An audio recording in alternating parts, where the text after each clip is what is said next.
Welcome to Sleep Theories, the channel where we dive into the fascinating and mysterious stories that make you wonder what's really out there. Tonight's tale will take you on a journey into one of the most chilling and elusive phenomena known to humanity, alien abduction. Before we begin, I'd love to know where you're listening from and what time it is. It's amazing to think about all the places these stories reach and connect us. If you enjoy unravelling the mysteries of the unknown in a calm and reflective way, don't forget to subscribe to Sleep Theories. Now find a comfortable position, let your mind drift, and prepare to journey into a world where the line between reality and imagination is anything but clear. Evelyn Harper never considered herself special. She lived in a small, quiet town on the edge of the Midwest, where the stars felt closer than the ground beneath her feet. A schoolteacher by day, Evelyn spent her nights in solitude, enjoying the tranquility her life offered. She often joked that her only companions were her books and the humming crickets outside her window. She liked it that way. It was simple, predictable. Evelyn's days were measured by the comforting rhythms of small-town life. She woke at dawn to the sound of birds chirping outside her modest farmhouse, their melodies blending with the faint rustle of wind through the trees. Her mornings were always the same: coffee in her favourite mug, the one with a chip on the rim from years of use, and the daily crossword puzzle from the town's only newspaper. By the time she'd finished her second cup, the sun would have risen fully, casting its golden light over the rolling fields that stretched out to meet the horizon. She loved her job, even though it wasn't always easy. Her third-grade classroom was a mix of chatter and laughter, with moments of quiet focus as her students worked through spelling tests or art projects. Evelyn had a way of making the lessons come alive, weaving stories and songs into her teaching that left her students eager to learn. She found joy in their curiosity, their boundless energy, and the way they reminded her to see the world through fresh eyes. After school, Evelyn would linger in her classroom, tidying up the day's messes and preparing for the next. She liked the quiet moments when the hallways were empty, and the only sound was the creak of the old wooden floors beneath her footsteps. It was a chance to reflect, to breathe, and to remind herself why she loved what she did. Her evenings were her own, a sanctuary of peace and stillness. She'd return home to her cosy house at the edge of the town, where the fields seemed to stretch forever and the world felt impossibly wide. She would cook simple meals, often from the vegetables she grew in her small garden, and eat by the light of a single lamp in her kitchen. Afterwards, she'd settle into her favourite armchair by the window, a well-worn novel or a journal in her lap. Evelyn's favourite time of day was dusk, when the sky turned shades of lavender and peach, and the first stars began to appear. She would step out onto her porch, mug in hand, and watch as the heavens came alive with pinpricks of light. The crickets would begin their nightly serenade, their steady rhythm a backdrop to the gentle rustle of the breeze. It was a time for reflection, for dreaming, for feeling at one with the universe. To anyone else, her life might have seemed lonely, even dull. But to Evelyn, it was perfect. She had carved out a little piece of the world that was entirely her own, free from the noise and chaos that seemed to dominate everyone else's lives. She didn't need much, just the stars, the stillness, and the knowledge that tomorrow would bring more of the same. But as comforting as her routine was, there was always a faint undercurrent of restlessness, a whisper of something unspoken that tugged at the edges of her contentment. On certain nights, when the moon hung low and the world felt especially quiet, Evelyn would catch herself staring at the sky a little too long, wondering if there was something more. It wasn't a longing for adventure or change. She loved her life exactly as it was. But there was a sense of curiosity, a quiet yearning to understand the vastness above her. She never imagined that her life would change, not in any dramatic way at least. Evelyn Harper was a woman who believed in the beauty of small things, the laughter of her students, the warmth of the sun on her face, the way the stars seemed to wink at her from the dark expanse of the night sky. Her world was small, and she liked it that way, but the universe has a way of surprising us when we least expect it. And for Evelyn Harper, the stars she loved so dearly were about to draw her into a mystery far greater than anything she had ever dreamed. It began on an unremarkable Tuesday evening. The air was warm, thick with the scent of blooming wildflowers, and Evelyn had just settled onto her porch with a cup of tea. Her home sat at the edge of a sprawling field, with nothing but open land and endless sky stretching toward the horizon. She found peace in the stillness, in the way the wind whispered through the grass, its gentle rustling a lullaby for her thoughts. But that night, the quiet felt different. There was an unease in the air, a stillness too deep, like the world was holding its breath, waiting for something to happen. Evelyn shifted in her chair, her gaze lifting to the sky as she tried to brush off the odd sensation creeping over her. The stars were unusually bright that night, scattered across the velvety darkness like shards of diamond. The moon hung low, casting a pale glow over the fields, and for a moment Evelyn allowed herself to relax, letting the familiar beauty of the night wash over her. She sipped her tea, savouring the warmth as it spread through her chest, and listened to the crickets' steady song, their chirping a constant companion in her otherwise solitary evenings. But then the crickets stopped. It wasn't gradual. One moment, their symphony filled the air, and the next, there was nothing but silence. A deep, unnerving silence that seemed to press down on her, wrapping around her like a heavy blanket. Evelyn froze, her cup poised halfway to her lips. Her heart quickened as her eyes darted to the edge of the field, searching for the source of the disruption. It wasn't uncommon for the crickets to pause momentarily when a predator passed nearby, a fox perhaps, or a stray cat. But this felt different. The silence stretched on, growing heavier with each passing second. Setting her tea down with trembling hands, Evelyn leaned forward, her fingers gripping the armrests of her chair.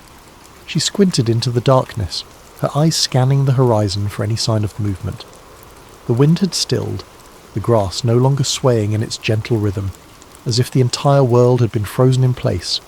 A chill ran down her spine, and she pulled her shawl tighter around her shoulders, suddenly acutely aware of how exposed she was in the open air. And then she saw it.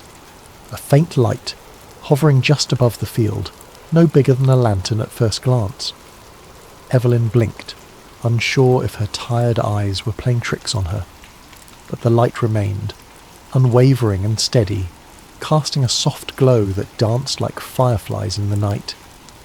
At first she thought it might be a plane, but the way it moved dispelled that idea almost instantly. It didn't glide smoothly across the sky. Instead, it darted back and forth, moving with an unnatural precision that defied logic. Its glow shifted between hues of blue, green and white, as if it were alive, pulsating with its own heartbeat. Evelyn's breath caught in her throat as she rose slowly to her feet, her hands gripping the porch railing for support. She couldn't tear her eyes away from the light, her body frozen between awe and fear. It was like nothing she had ever seen before, and the longer she watched, the more a strange sense of unease crept over her. Her mind raced, trying to rationalize what she was seeing. Could it be a drone, some kind of experimental aircraft? But deep down she knew, whatever it wasn't man-made. The light grew brighter, its glow spilling across the field and illuminating the tall grass in an otherworldly radiance. Evelyn took an involuntary step back, her heartbeat pounding in her ears. The silence around her was absolute, broken only by the faint hum that seemed to emanate from the light itself, a sound so low and resonant it seemed to vibrate in her chest. She could feel the air shift around her, charged with an energy she couldn't describe. It was as if the night itself had come alive, holding its breath along with her, and then, just as suddenly as it had appeared, the light vanished. The field plunged back into darkness, the stars above seeming impossibly dim in the wake of the light's brilliance. Evelyn stood motionless, her eyes scanning the empty expanse before her, searching for any sign of the strange phenomenon, but there was nothing, no trace of the light, no sound to suggest it had ever been there. The crickets remained silent, the air still heavy with an unnatural quiet that made her skin crawl. Her legs felt weak as she stumbled back toward the door, her hands fumbling for the handle. She locked it behind her, as if the simple act could protect her from whatever she had just witnessed. Inside, the familiar warmth of her home felt foreign, the comforting hum of the refrigerator and the ticking of the old clock on the wall doing little to steady her nerves. Evelyn paced the small living room, her thoughts racing. She tried to convince herself it was nothing, a trick of the light, a strange weather phenomenon, or perhaps even an overactive imagination brought on by too much solitude. But the image of the light was burned into her mind, vivid and unrelenting. She checked the windows repeatedly, peering out into the darkness for any sign of the movement. Each creak of the old house made her jump, her pulse quickening as shadows danced in the corners of her vision. She thought about calling someone, her sister perhaps, or one of her colleagues from school. But what would she say? How could she explain what she had seen without sounding like she'd lost her mind? Evelyn spent the rest of the night wide awake, the warm glow of a single lamp her only comfort. She tried to read, to distract herself with the familiar pages of her favourite book, but the words blurred together, her mind unable to focus. She replayed the scene in her head over and over, searching for an explanation that would make sense. But no matter how she tried to rationalise it, one thought lingered, refusing to be ignored. It was something more. As the first rays of dawn broke over the horizon, painting the fields in shades of gold and amber, Evelyn finally allowed herself to relax, if only for a moment. The world looked ordinary again, the cricket's song returning as if nothing had happened. But Evelyn knew the truth. What she had seen the night before wasn't ordinary, and deep down she suspected that this was only the beginning. The next morning, Evelyn felt like a ghost. She went about her day as usual, teaching her third-grade class, chatting with colleagues, but her mind was elsewhere. She couldn't shake the feeling that she'd been watched, that whatever had hovered above her field the night before wasn't finished. When she returned home that evening, the unease only grew. She checked the locks on her doors and windows twice, her eyes darting to the field every few minutes. The sun dipped below the horizon, painting the sky in streaks of pink and orange, but Evelyn found no beauty in it. She sat by the window, clutching her mug of tea like a lifeline, and waited. It happened again around midnight. This time the light was brighter, its movements more erratic. Evelyn's hands shook as she grabbed her phone, intending to record it, but before she could hit the button, her body was overcome with a sudden wave of exhaustion. Her vision blurred, her limbs felt heavy, and the last thing she remembered was collapsing onto the couch. When she woke, it was morning. The sun streamed through her window, the field outside bathed in golden light. For a moment she thought it had all been a dream, but then she noticed something. Her bare feet were caked with dirt. Her heart raced as she inspected herself further. There were faint scratches on her arms, as if she had been walking through the field, but how? She had no memory of leaving the house. That day, Evelyn tried to convince herself she was imagining things. She avoided looking at the field, avoided thinking about the light. But the marks on her arms wouldn't let her forget. And that night, as she lay in bed, staring at the ceiling, she knew it wasn't over. Over the following weeks, the experiences escalated in ways Evelyn couldn't have imagined. At first, it was subtle. The lights in the sky came more frequently, sometimes appearing in the distance, their glow faint but unmistakable. Each time they lingered longer, as though they were searching, waiting. Evelyn would watch from the safety of her home, her heart pounding in her chest, telling herself it was nothing she needed to fear. But the lights grew bolder. They began appearing closer, illuminating her fields with an intensity that turned the familiar landscape into something alien and unrecognizable. Their brightness pierced through her curtains, seeping into her sanctuary like an unwelcome intruder. And then there were the marks. She noticed the first one on a cool morning as she stood in front of her bathroom mirror. It was small, perfectly circular, just below her collarbone. It didn't hurt, but its precision unnerved her. Over the following nights more appeared, on her arms, her legs, even the back of her neck. They were always the same, small, round, and too symmetrical to be accidental. Evelyn tried to rationalise them. Perhaps she'd bumped into something, or maybe it was a strange reaction to a bug bite. But deep down she knew these explanations didn't hold up. The marks were too deliberate, too uniform. Then there was the humming. It began as a faint noise, so soft she thought it was her imagination. But as the nights went on, it grew louder, more insistent. It wasn't coming from outside, nor was it a sound her house should make. It seemed to emanate from nowhere and everywhere all at once, resonating through the walls, the floor, and even her own body. It wasn't just a noise, it was a feeling, a vibration that settled deep in her chest and made her stomach churn. She tried to ignore it, burying her head under her pillow, but the sound seemed to follow her. pressing against her senses until it was impossible to pretend it wasn't there. Her once tranquil home, the place she had cherished for its solitude and peace, had become a source of dread. Every shadow felt menacing, every sound suspicious. The cricket's song, once comforting, now seemed eerie when it returned, as though mocking her. The silence that followed the lights was worse, a suffocating stillness that made her feel as though the world outside had ceased to exist. She stopped going out onto her porch at night, afraid of what she might see. Even inside, with the doors locked and the curtains drawn, she felt exposed, as though the walls of her home were no longer a barrier between her and whatever was out there.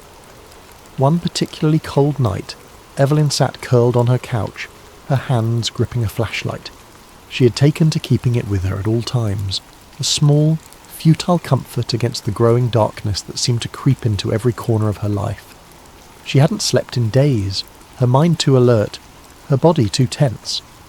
Her tea sat untouched on the coffee table, its steam curling into the dim light of the room. The humming had started again, faint at first, then gradually building in intensity. She felt it before she heard it fully, a low vibration that set her nerves on edge.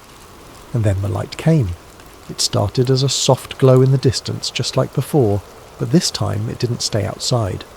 The light grew brighter and brighter, spilling through the cracks in her curtains, under the door until it filled the entire room. It wasn't just a glow, it was a presence, overwhelming and impossible to escape.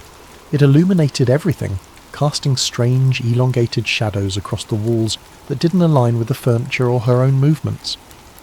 Evelyn's breath caught in her throat as she stared, paralysed by the sheer unnaturalness of it. The humming grew louder, its resonance vibrating through her chest like a deep, unending note. She gripped the flashlight tighter, her knuckles white as her eyes darted around the room, and that's when she saw them. Figures, faint and shadowy, emerged at the edges of her vision, as though they had always been there, waiting for the right moment to reveal themselves. They were tall, unnervingly slender, their limbs elongated in ways that seemed both graceful and otherworldly. Their movements were slow but deliberate, each step fluid and calculated. Evelyn tried to focus on their faces, but they were indistinct, shrouded in the glow that surrounded them. She couldn't tell if they were looking at her, but she felt their gaze, a heavy, suffocating pressure that made her heart race. Her instinct was to run, to scream, to do anything to break free of the terror that held her in place, but her body wouldn't obey. It was as if the air around her had thickened, rooting her to the spot. Her flashlight slipped from her hand, clattering to the floor with a dull thud, but she barely noticed. Her breath came in shallow gasps as she watched the figures move closer, their forms becoming sharper, more defined. Evelyn tried to scream, but no sound came out. Her throat constricted, her voice trapped by the overwhelming force of their presence. The humming reached a crescendo, so loud and so deep it felt like her very bones were vibrating. The light pulsed, brighter and brighter, until it was impossible to see anything but white. Tears streamed down her face, and her vision blurred as the pressure around her grew unbearable, and then everything went dark. When Evelyn woke, she was lying on her couch, the flashlight still on the floor beside her. The light was gone, the humming a distant memory. The room was eerily still. The only sound, the faint ticking of the clock on the wall. Her body ached, her limbs heavy as though she had been running for miles. She touched her neck and felt a new mark, cold and smooth, as if etched into her skin. Her mind raced, trying to piece together what had happened, but the memories were fragmented, slipping through her grasp like water through her fingers. The night had changed her. Evelyn Harper was no longer the same woman who had sipped tea on her porch, content with the quiet simplicity of her life. Something had been taken from her, or perhaps something had been left behind. And as she sat there in the dim light of her living room, staring at the empty field beyond her window, she knew one thing for certain. Whatever had happened that night, it wasn't over. When Evelyn woke, she was lying in her bed. The first thing she noticed was the silence. No humming, no crickets, just the faint ticking of the clock on her wall. She sat up slowly, her body heavy and sore, and noticed something on her nightstand, a small metallic object.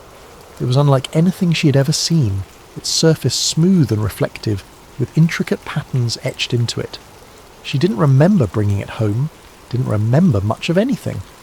Her last clear memory was the light and the figures. Evelyn's life was never the same after that. The visits continued, though she stopped trying to fight them.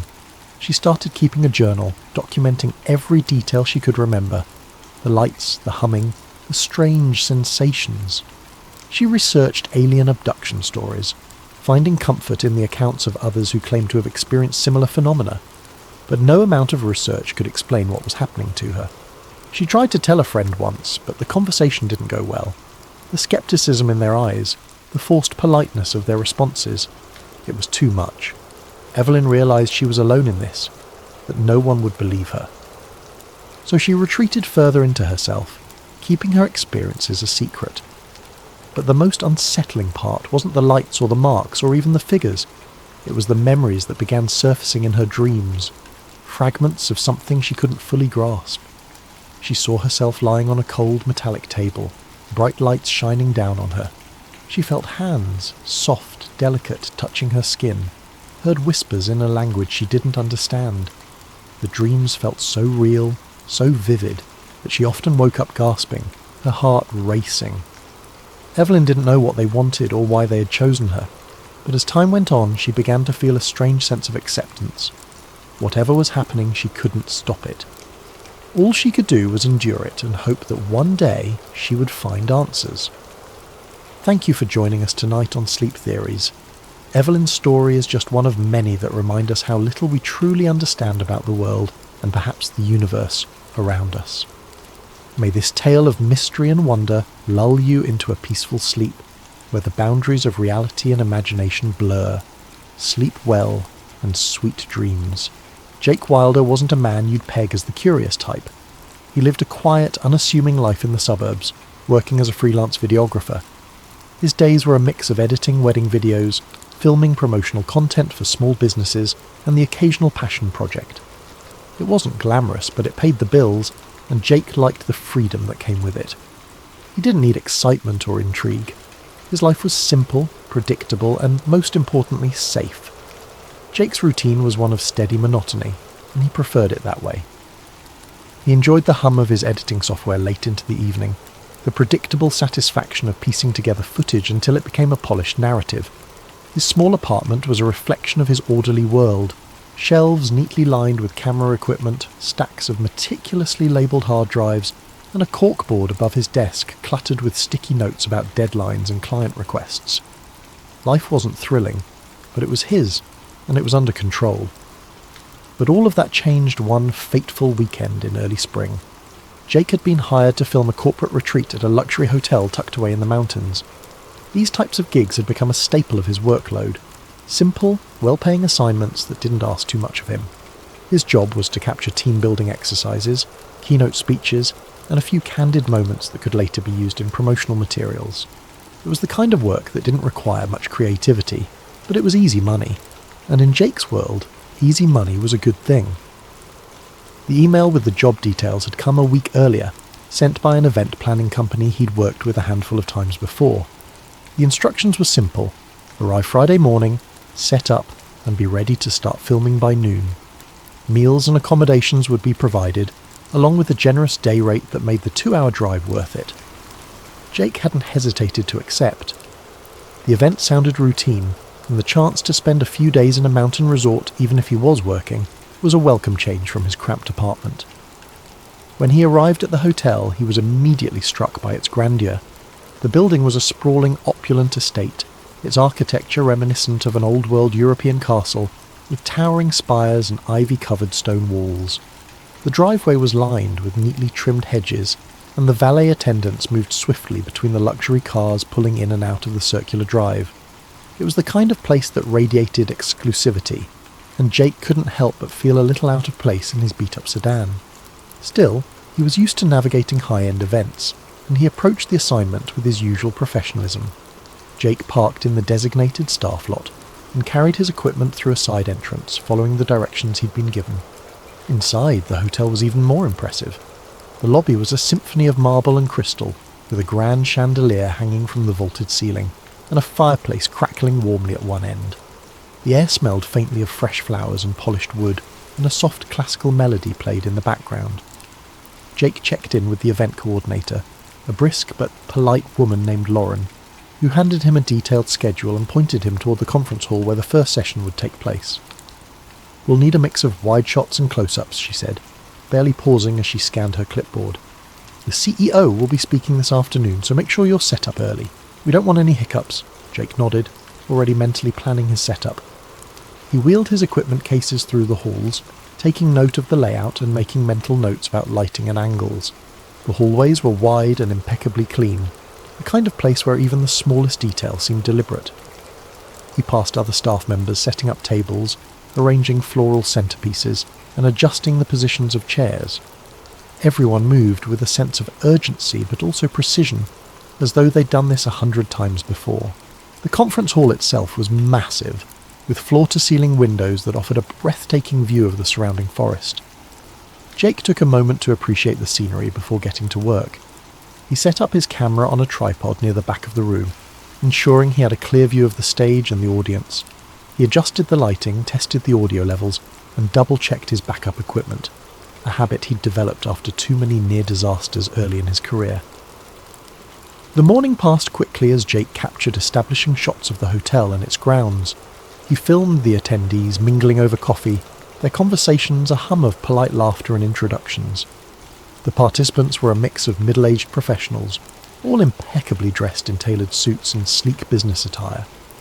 Jake noticed how many of them carried an air of confidence, the kind that came from years of climbing corporate ladders. As he worked, Jake found himself enjoying the rhythm of the day. The work wasn't challenging, but there was something satisfying about capturing the right moments and framing them just so.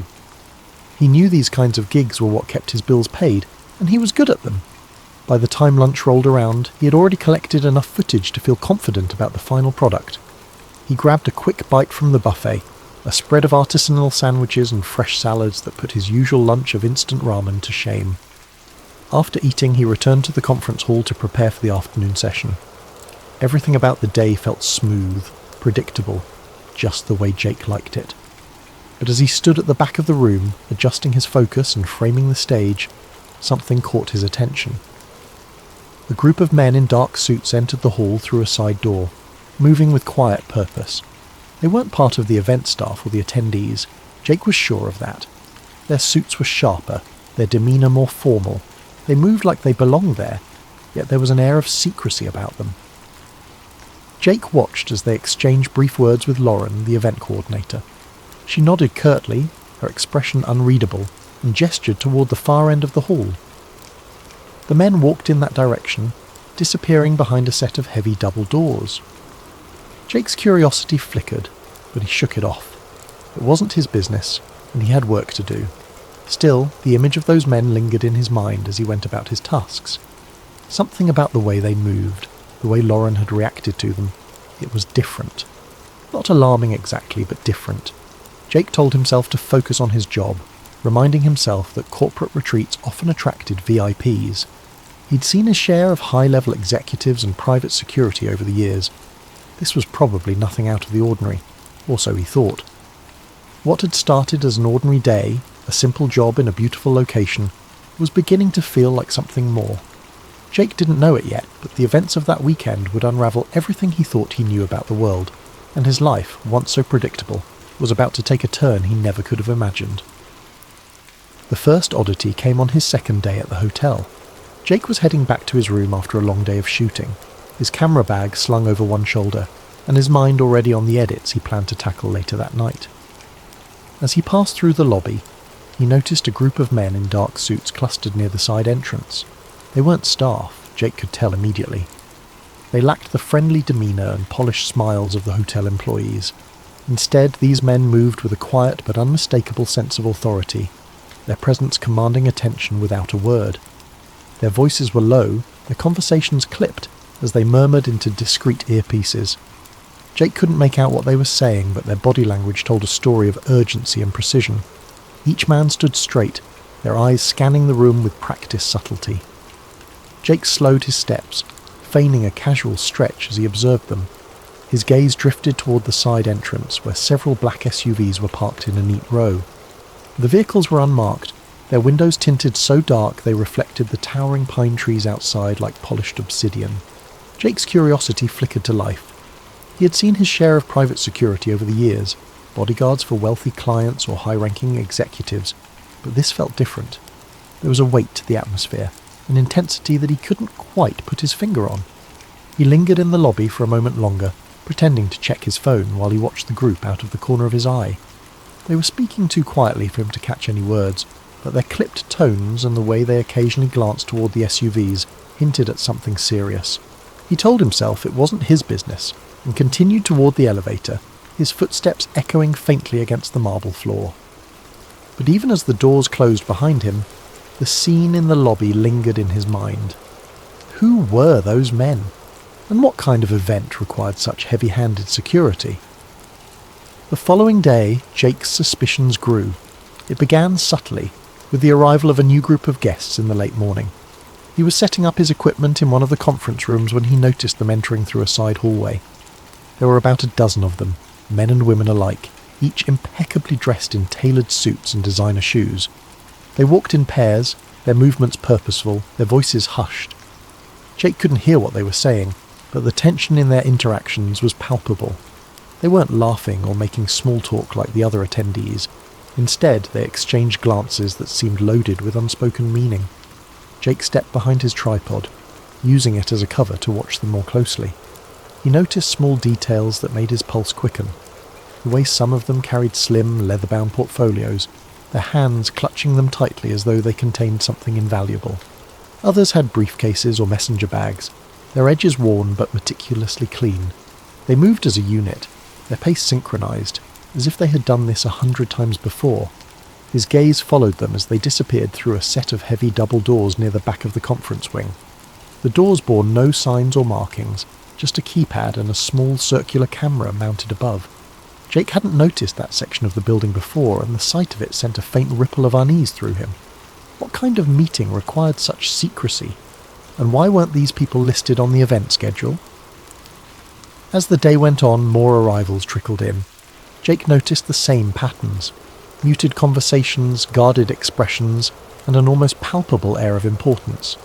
He spotted a woman in her early 40s, her hair perfectly styled, wearing a navy suit that screamed custom tailoring. She clutched a small tablet to her chest as she spoke in low tones to a man who looked to be in his 60s, his silver hair combed neatly back. They exchanged only a few words before the man glanced around, his eyes darting across the room as if checking for eavesdroppers. Jake instinctively turned his head, pretending to focus on adjusting a lens. The same SUVs were still parked outside when he stepped out to grab a quick lunch. He lingered near the entrance, pretending to check his phone as he observed the drivers. They were all dressed in identical black suits, their faces expressionless as they stood near the vehicles. One of them leaned against the hood of an SUV, his earpiece glinting faintly in the sunlight. Jake couldn't shake the feeling that their presence was more than just precautionary. It was deliberate, calculated. By the evening, the hotel's atmosphere had shifted entirely. The once relaxed ambiance of a corporate retreat had been replaced by something more subdued, almost heavy. Jake noticed staff members moving with more urgency, their conversations shorter, their expressions tight. Even Lauren, the ever-composed event coordinator, seemed on edge. She barked orders at her team with an intensity Jake hadn't seen before, her eyes darting toward the double doors at the back of the wing as though she were anticipating something. Jake's curiosity was no longer a flicker. It was a flame. He had spent years honing his observational skills as a videographer, noticing the smallest details to capture the perfect shot. And what he was noticing now didn't add up. The guests, the security, the unmarked SUVs, it all pointed to something far bigger than a corporate retreat. But what? He didn't have an answer, and the lack of one only made him more determined to find out. As he headed back to his room that night, his thoughts raced. Jake wasn't the type to chase mysteries or seek out danger, but something about this felt too significant to ignore. He knew he should let it go, focus on his job and avoid stirring up trouble, but as he passed the silent, shadowed hallway leading to the unmarked doors, he couldn't shake the feeling that he was standing at the edge of something monumental, something that could change everything. Later that evening, as Jake reviewed his footage in his room, there was a knock on his door. It was one of the hotel staff. a nervous-looking man who handed Jake an envelope and said, "There's been a slight change in plans. The client requests that you avoid filming in certain areas tomorrow." The staff member pointed to a highlighted section on a map of the hotel, a part Jake hadn't yet explored. Jake frowned as the man hurried away. The restricted area wasn't near any of the planned events for the retreat, which only made the restriction more curious. That night, unable to sleep, Jake's curiosity got the better of him. He grabbed his camera and decided to take a walk. The hotel was quiet, its grand hallways illuminated by soft golden light. He wandered toward the restricted area, telling himself he just wanted to see what all the fuss was about. He wasn't planning to film, just a quick look and then back to bed. When he reached the cordoned-off wing, he noticed 2 security guards stationed at a set of double doors. They were chatting in low voices, their posture relaxed. Jake lingered in the shadows, debating whether to turn back, when one of the guards got a call on his radio. The other followed him down the hall, leaving the entrance momentarily unguarded. Jake's pulse quickened. This was his chance. He slipped through the doors, moving as quietly as he could. The corridor beyond was dimly lit, the air cooler, almost sterile. He passed several empty conference rooms before he heard it, a low hum of voices coming from a room at the end of the hall. He crept closer, pressing himself against the wall as he approached the partially open door. What he saw made his breath catch. Inside was a large conference room, its walls lined with ornate wood panelling. Around a massive oval table sat dozens of people, their faces illuminated by the glow of a projector. Jake didn't recognize most of them, but a few were unmistakable. CEOs of major corporations, politicians, and even a royal figure he'd only seen on the news. They were deep in discussion, their voices too low for Jake to make out individual words. On the screen behind them, a slide displayed a title that made Jake's stomach turn. Global Economic Transition Strategy, Phase 3. Jake's hands shook as he lifted his camera, adjusting the focus to capture the scene. He panned across the room, zooming in on faces, documents spread across the table, and the titles of other slides: Media Consolidation Plan, Energy Resource Redistribution, and Population Control Measures. It felt surreal, like stepping into the plot of a dystopian novel, but this was no fiction. This was happening right in front of him. He was so engrossed in filming that he didn't hear the footsteps behind him. A hand clamped down on his shoulder, making him jump. He turned to see one of the security guards glaring at him, a walkie-talkie in hand. "What are you doing here?" the guard demanded. Jake stammered, trying to come up with an excuse, but it was no use. The guard yanked the camera from his hands, pulling him away from the doorway. Jake caught one last glimpse of the room, the projector screen now displaying a list of future meeting dates and locations, before the door was slammed shut. "Come with me," the guard said, his grip firm. Jake's mind raced. He was in trouble, serious trouble. But more than that, he was terrified of what he'd just uncovered. The guards took Jake to a small windowless room and left him there, alone, for what felt like hours. His thoughts spiraled as he sat in the hard plastic chair, staring at the blank walls. Would they call the police? Or worse, would they make him disappear? The men and women in that room weren't just powerful, they were untouchable. Finally the door opened, and a man in a tailored suit stepped inside. He closed the door quietly, his expression unreadable as he took a seat across from Jake. "Mr. Wilder," he said, his voice calm but firm, "you've stumbled into something you shouldn't have." Jake didn't respond, his throat dry. The man placed Jake's camera on the table between them. "This footage never leaves this room," he said. "Do you understand?" Jake hesitated, then nodded. He didn't have much choice. The man leaned forward, his tone softening just slightly. "You seem like a smart guy. Let me give you some advice. Walk away. Forget what you saw. This isn't your fight." Before Jake could reply, the door opened again, and 2 guards entered. They escorted him out of the room, down a series of hallways, and out of the hotel. They returned his camera, minus the memory card, and told him in no uncertain terms to leave and never come back. But Jake couldn't walk away. The memory of what he'd seen burned in his mind, the fragments of conversation he'd overheard replaying in his head. He knew he was in danger, but he also knew the world needed to know the truth. Over the following weeks, Jake began piecing together the breadcrumbs. He researched the Bilderberg Group, an annual meeting of elites shrouded in secrecy, and matched the faces he'd seen to public figures. He found mentions of other meetings hidden in plain sight and began documenting their locations and agendas. It became an obsession. Jake worked in secret, uploading encrypted videos and files to anonymous forums. He knew the risks, but the pull to expose the truth was stronger than his fear. Then, one night, as Jake sat hunched over his laptop in his darkened apartment, he heard a knock at the door. His blood ran cold. He hadn't told anyone where he lived, not since he'd started digging deeper. He closed his laptop, his heart pounding as the knock came again, louder this time. He never answered the door. Thank you for joining us tonight on Sleep Theories. Let this story remind us of the hidden forces at play in our world, and the courage it takes to seek the truth. May your dreams be filled with curiosity and wonder, and may you sleep soundly knowing that even the darkest mysteries can be brought to light. Sweet dreams, and good night. Liam Mercer had always prided himself on being a man of reason. In a world teeming with chaos and half-truths, he found comfort in the certainty of logic. He lived by it, letting it guide his every decision. His colleagues joked that he was the go-to guy for answers, the one who could debug a computer and a bad day with the same steady, pragmatic approach. To Liam, every problem was a puzzle. Every puzzle had a solution, and no solution required jumping to far-fetched conclusions. His mornings were as structured as his mindset. Liam woke at 7 a.m. sharp to the buzz of an alarm that never once needed snoozing. He brewed a single cup of dark roast coffee, black with no sugar, just the way he liked it, and scanned the news on his tablet. World events, tech updates, local weather, everything was absorbed with the detached interest of someone who preferred facts over opinions. No drama, no conspiracies, just data. His apartment was an extension of this philosophy. Neat, efficient, and minimal. Every piece of furniture served a purpose, and every cable was neatly tucked away. The walls were painted a cool grey, the shelves lined with books on coding, system architecture, and the occasional sci-fi novel he'd begrudgingly admit to enjoying.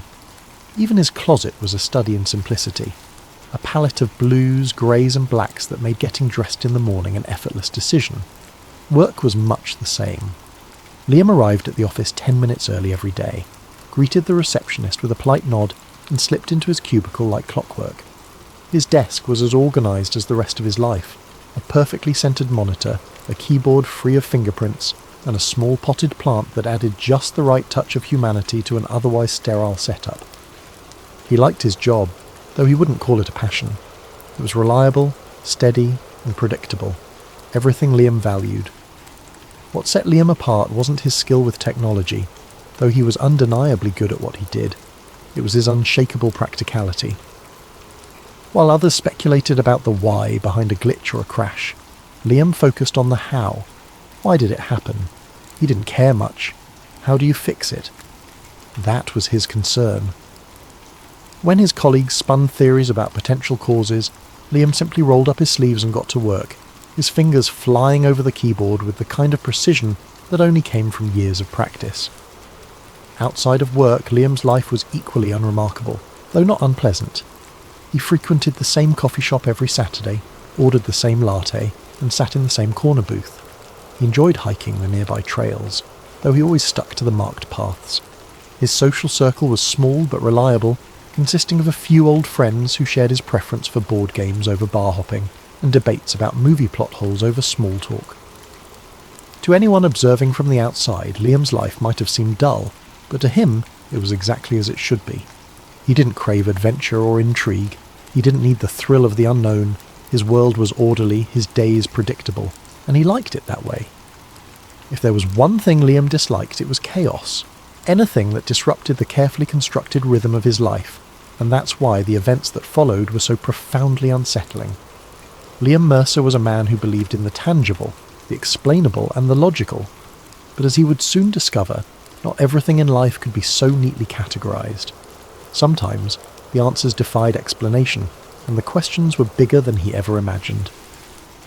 Liam's palms felt clammy as he typed, trying to maintain a facade of normalcy. He glanced at the technician, whose sharp gaze lingered on the screen for a beat too long. Liam could feel his pulse thundering in his ears, each second stretching out as if time itself were conspiring against him. He resisted the urge to wipe his hands on his jeans, knowing any sign of nervousness could draw attention. "Good," the technician said curtly, crossing his arms. "Management doesn't like delays." Liam forced a small nod and turned back to the server. He clicked through the routine diagnostic checks, his mind racing in 1,000 different directions. He couldn't unsee what he'd just uncovered. Those diagrams, the logs, the video. It was real. It had to be.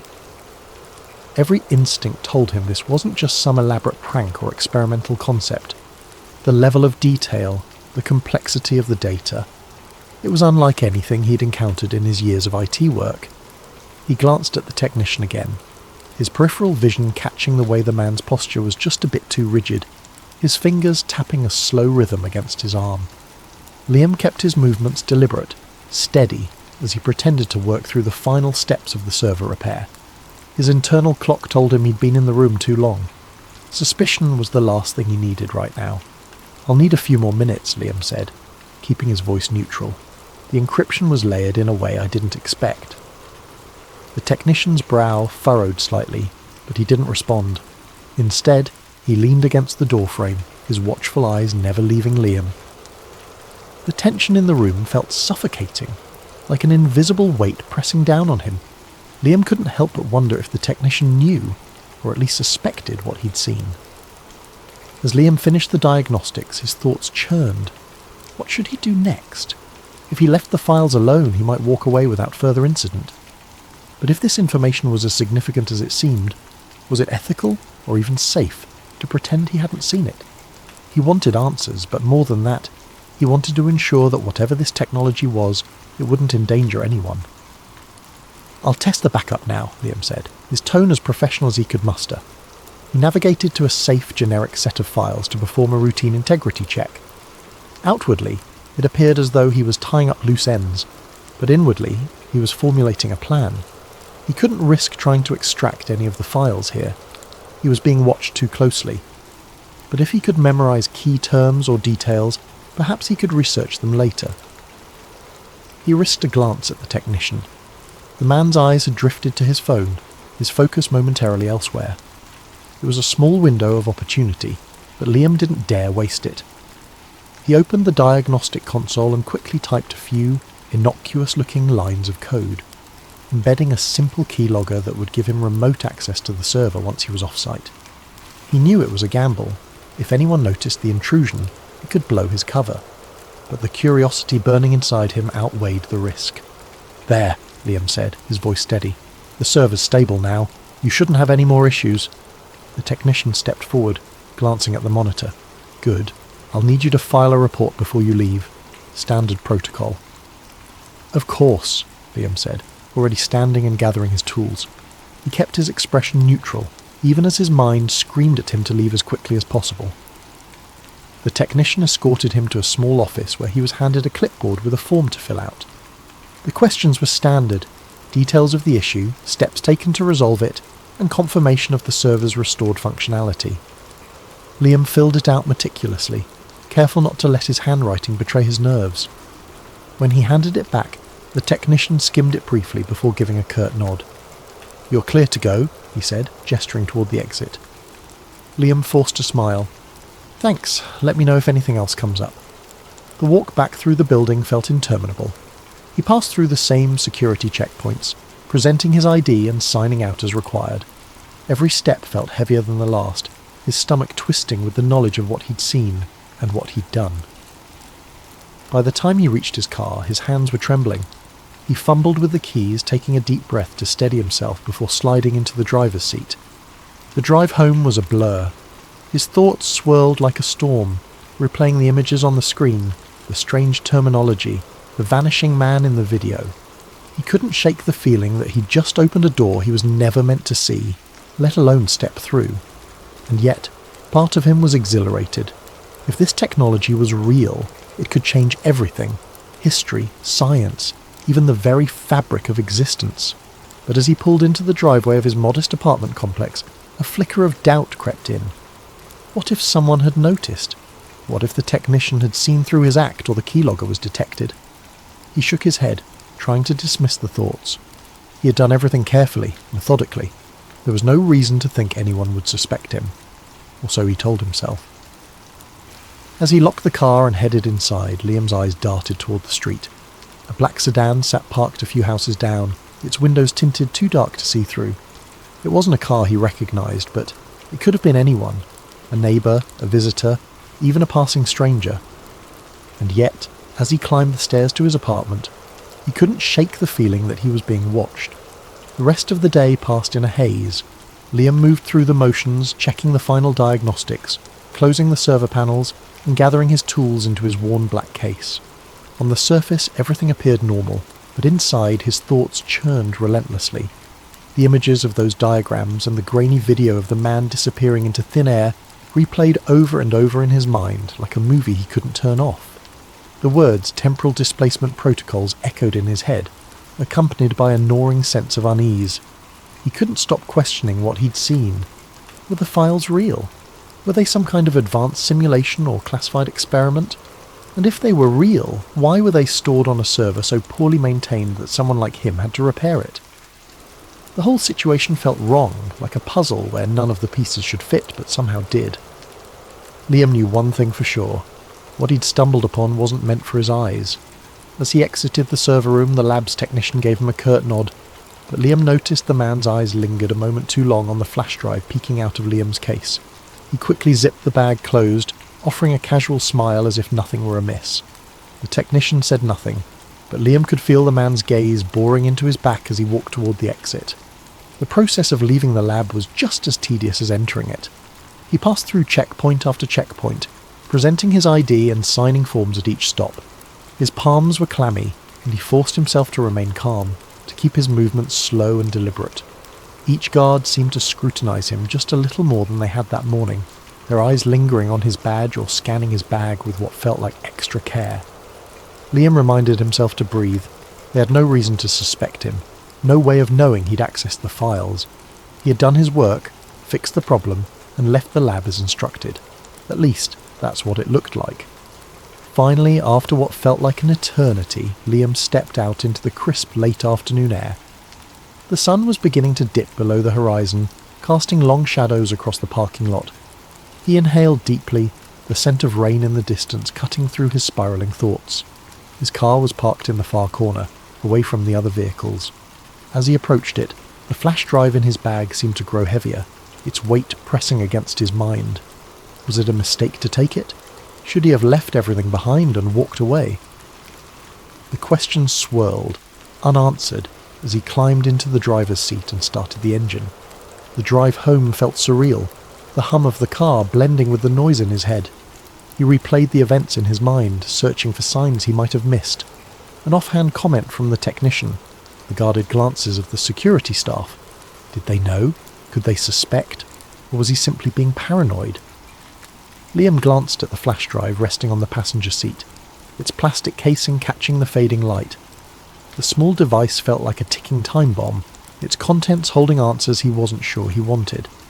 But he couldn't ignore it. Not now. Not after what he'd seen. His logical side told him to destroy it, to rid himself of the evidence and pretend none of this had ever happened. But the part of him driven by curiosity, by the need to understand, won out. By the time he pulled into his apartment complex, dusk had settled over the city. Liam parked his car in its usual spot, pausing for a moment to scan the lot.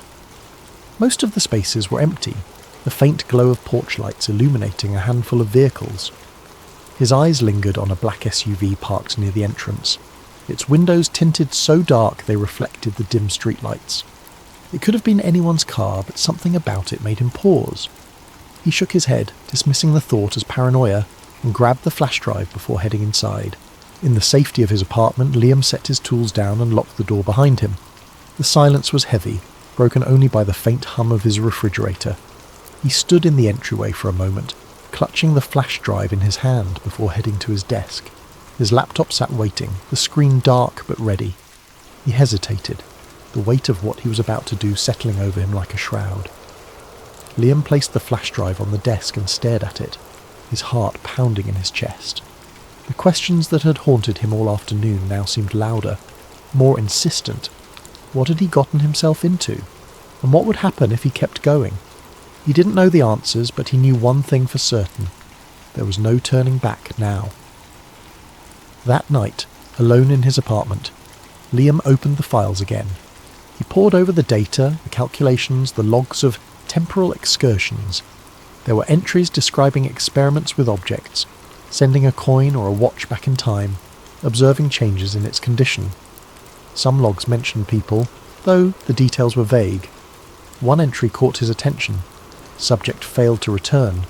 Possible instability in the temporal anchor. Liam shuddered, the weight of what he was reading pressing down on him. Over the next week, Liam became consumed by the discovery. He barely ate, barely slept, his mind racing with the implications of what he had found. If time travel was real, it explained so much. Historical anomalies, unexplainable artifacts, sudden shifts in technology. But it also raised terrifying possibilities. Could the government be manipulating history, altering the past to shape the future? Liam's paranoia grew. He noticed a black SUV parked outside his building for 3 consecutive nights. His phone started acting strange, random glitches and dropped calls. One evening he returned home to find his apartment door slightly ajar. Nothing seemed out of place, but he couldn't shake the feeling that someone had been there. The breaking point came when he received a package in the mail, unmarked and wrapped in plain brown paper. Inside was a single note, typed in bold letters. "Stop digging." Liam's hands shook as he stared at the words. He knew he should let it go, destroy the files and pretend he'd never seen them. But something inside him wouldn't let him walk away. The world deserved to know the truth. He reached out to an investigative journalist he trusted, an old college friend named Sarah. They met at a coffee shop late one night, Liam glancing over his shoulder as he handed her the flash drive. "If something happens to me," he said, his voice low, "you have to promise you'll get this out there." Sarah looked sceptical but nodded, tucking the drive into her bag. "Liam, are you sure you're okay?" she asked. "You look..." The coffee shop door opened and 2 men in suits walked in. Liam's stomach dropped. "We need to go," he whispered, grabbing Sarah's arm. But before they could move, the men approached their table. "Mr. Mercer," one of them said, his tone flat and authoritative, "we need you to come with us." Liam's mind raced, his instincts screaming at him to run, but it was too late. The men seized his arms, their grip firm but not violent. Sarah protested, but one of the men fixed her with a cold stare. "This doesn't concern you," he said. As they led Liam out of the coffee shop and into the waiting SUV, he felt a sinking dread settle over him. He didn't know where they were taking him or what they planned to do, but he knew one thing for certain. The truth about time travel wasn't just a theory. It was a secret worth killing for. And as the SUV disappeared into the night, Liam realised that some mysteries were never meant to be uncovered. Thank you for joining us tonight on Sleep Theories. Let this story serve as a reminder of how the search for truth can lead us into the unknown. May you drift off with a sense of wonder and curiosity, and may your dreams take you to places where time itself unfolds. Sleep well and sweet dreams. Jacob Grant wasn't the kind of man who sought out adventure. His life was one of quiet rhythms and unassuming contentment, a routine that offered him a sense of control in an otherwise unpredictable world. As the librarian of a quaint New England town, his days were steeped in the smell of old books and the soft hum of fluorescent lights. He loved the orderly comfort of his job, organising card catalogues, helping a young reader find their next favourite story, and watching the sunbeam patterns shift across the reading tables as the hours passed. Every morning began the same way. Jacob would wake at precisely 6:30 a.m, brew a pot of coffee, and retrieve the local paper from the front porch of his small weathered home.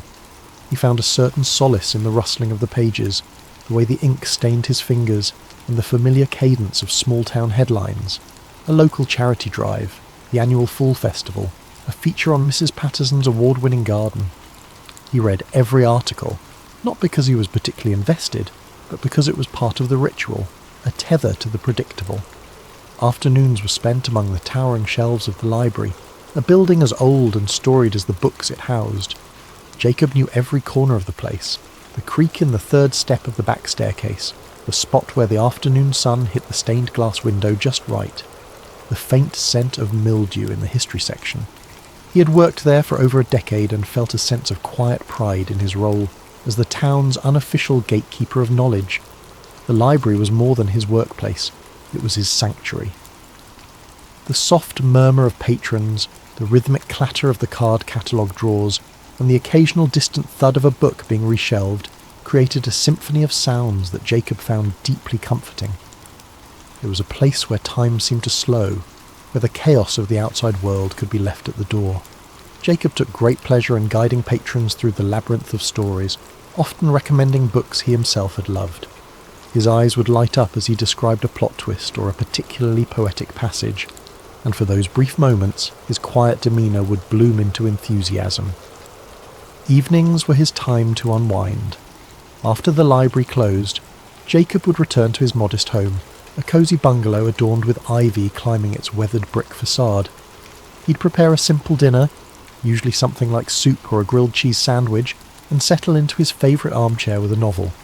On warmer nights he might take a leisurely stroll through the quiet streets, nodding politely to neighbours who sat on their porches or walked their dogs. He loved the way the town transformed under the glow of the streetlights, the way the stillness of the night amplified the sound of his footsteps on the pavement. Jacob's weekends were equally unremarkable, filled with small pleasures that he had come to cherish. A Saturday morning visit to the farmer's market for fresh produce. An afternoon spent tinkering with the old clock in his living room, a hobby he had picked up from his late grandfather. Sundays were for church, not out of deep religious conviction, but because he enjoyed the sense of community and the familiar rhythm of the service. He wasn't lonely, not exactly. Jacob had friends, though his relationships were more cordial than close. He preferred to keep people at arm's length, finding comfort in the solitude that allowed him to retreat into his thoughts and his books. He was the kind of man who blended into the background, who was known but not truly known, a reliable fixture in the town but never the centre of its stories. And yet there was a part of Jacob that yearned for something more, though he rarely acknowledged it. Sometimes as he walked through the quiet town or shelved books in the library, he felt a faint tug of curiosity, a whisper of longing for something beyond the predictable. It wasn't dissatisfaction exactly, but an itch he couldn't quite scratch, a sense that there might be more to the world than the comfortable bubble he'd built for himself. Jacob didn't think of himself as the adventurous type. He didn't chase after excitement or seek out the unknown. But life has a way of finding you when you least expect it, of pulling you into the extraordinary when you're content to remain in the ordinary.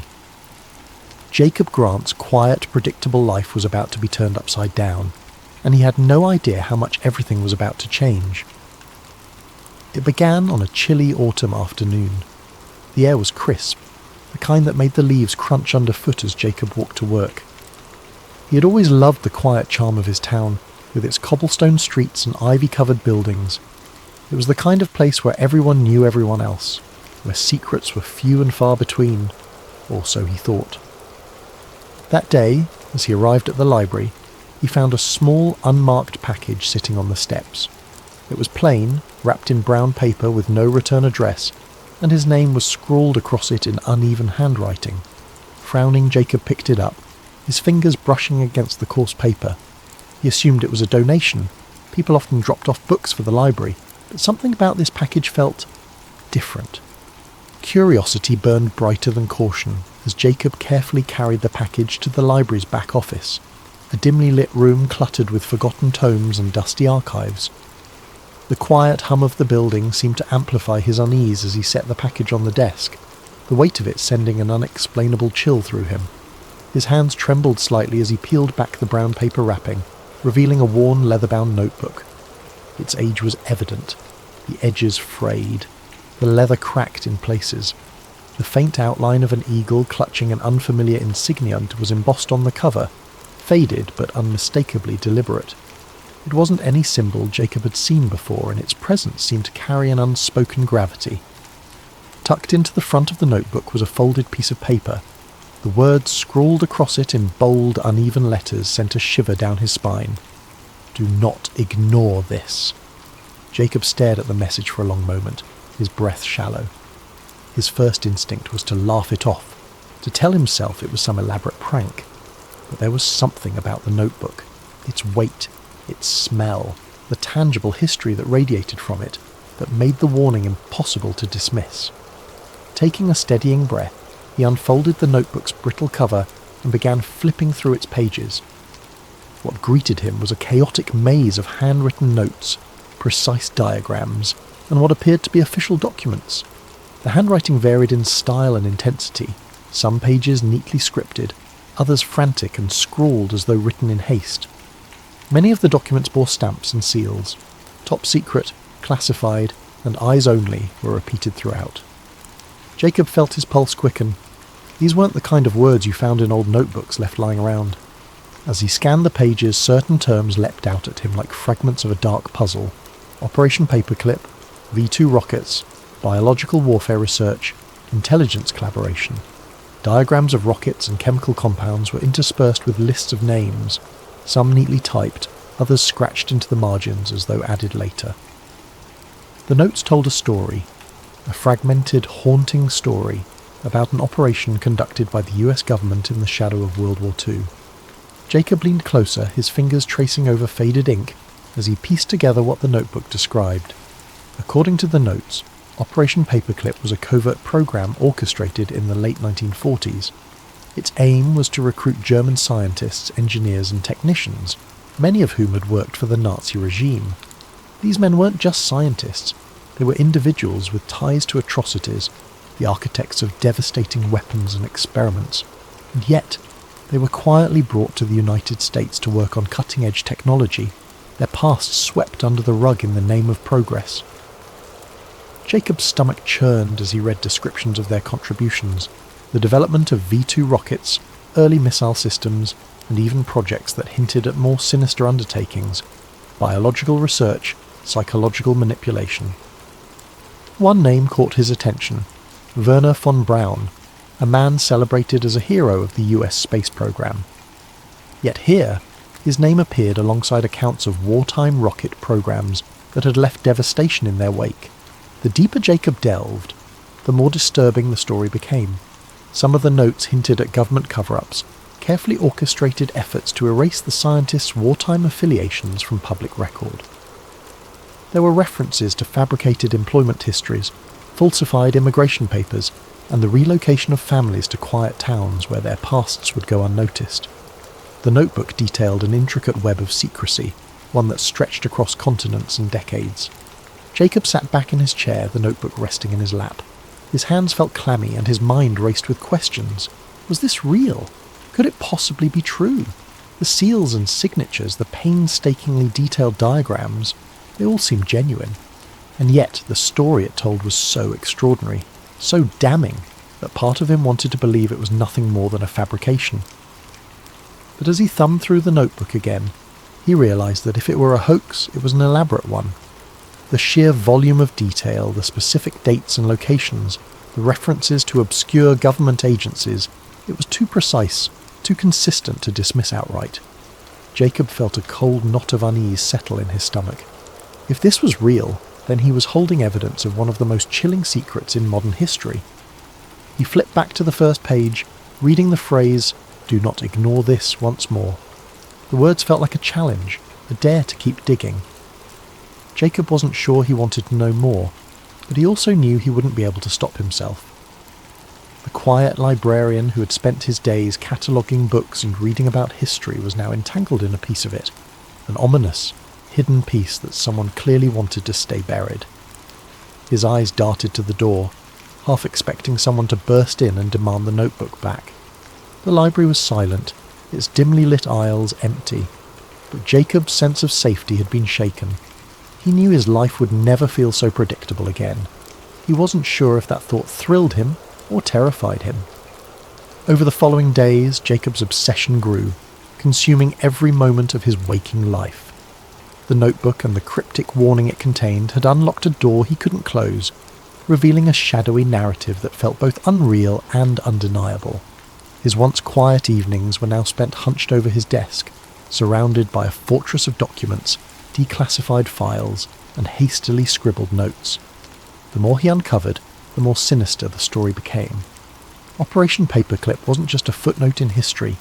It was a sprawling operation, intricately linked to the Cold War arms race, the dawn of space exploration, and the rise of clandestine government power. Jacob felt a mix of awe and horror as he pieced together the connections. The very men whose names were etched in history as pioneers of rocketry and aviation had also been architects of wartime atrocities. The realization left a sour taste in his mouth.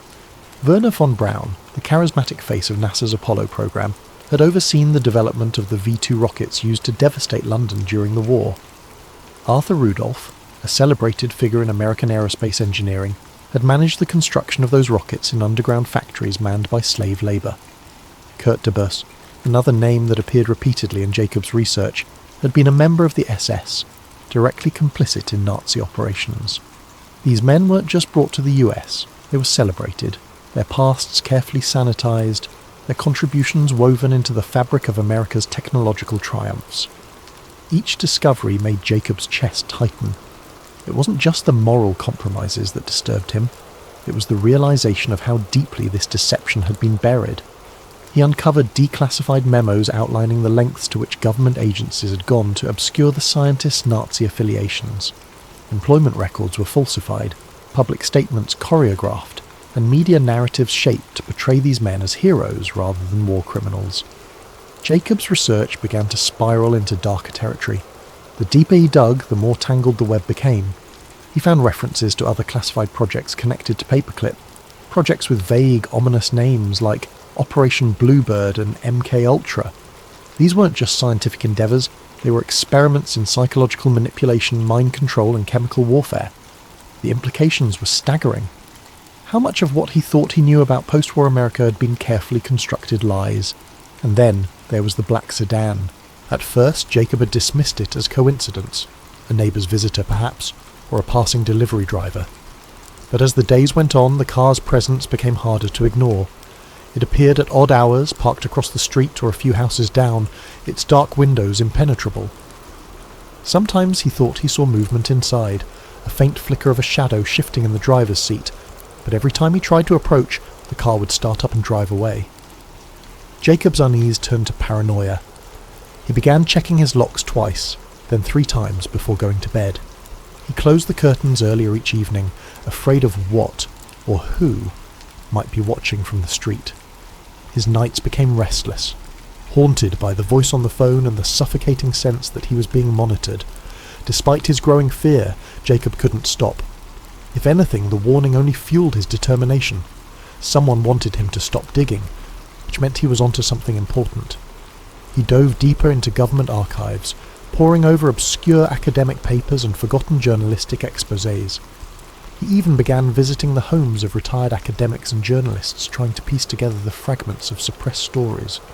During one such visit, he met an elderly man named Howard, a former investigative journalist who had spent decades trying to uncover the truth about Operation Paperclip. Howard's frail hands trembled as he sifted through a box of old notes and clippings. "I tried," he said, his voice barely a whisper. "I tried to tell the story, but no one wanted to hear it. The government silences people like us." Jacob's heart sank as Howard described the intimidation tactics he had faced. Anonymous threats, financial ruin, even the mysterious disappearance of colleagues. "They'll come for you too," Howard warned, his sunken eyes locking onto Jacob's. "If you've gotten this far, you've already crossed the line." Jacob left Howard's house feeling both validated and terrified. The old man's warnings echoed in his mind as he drove home, his knuckles white on the steering wheel. Was he being reckless? Was the truth worth the risk? That night the phone rang again. Jacob hesitated before answering, his hand hovering over the receiver as dread coiled in his chest. Finally he picked up, his voice trembling. "Hello?" This time the voice was clear and unmistakably human. "You've gone too far, Mr. Grant," the caller said, their tone flat and emotionless. "We won't warn you again." The line went dead. Jacob stared at the phone in his hand, his heart pounding in his ears. He had never given his name to anyone connected to his research. Whoever was behind this knew far more about him than he was comfortable with. Panic set in. He began frantically backing up his research, scanning documents and saving them to multiple hard drives. He reached out to a trusted friend, asking them to hold on to a copy just in case. But even as he tried to secure his findings, a nagging sense of futility gnawed at him. He was up against forces far more powerful than he could comprehend, let alone fight. The next morning, the black sedan was gone. For a brief moment, Jacob felt a flicker of relief, until he noticed the small envelope slipped under his front door. His hands shook as he opened it, revealing a single sheet of paper, typed in bold letters with the words, "This is your last chance." Jacob sat down, the weight of the message crushing him. He realized he had two choices: stop everything, destroy his research, and return to his quiet life, or push forward, knowing full well the danger that awaited. He stared at the notebook on his desk, its pages a silent challenge. In the end, Jacob chose truth over safety. 2 nights later, Jacob vanished.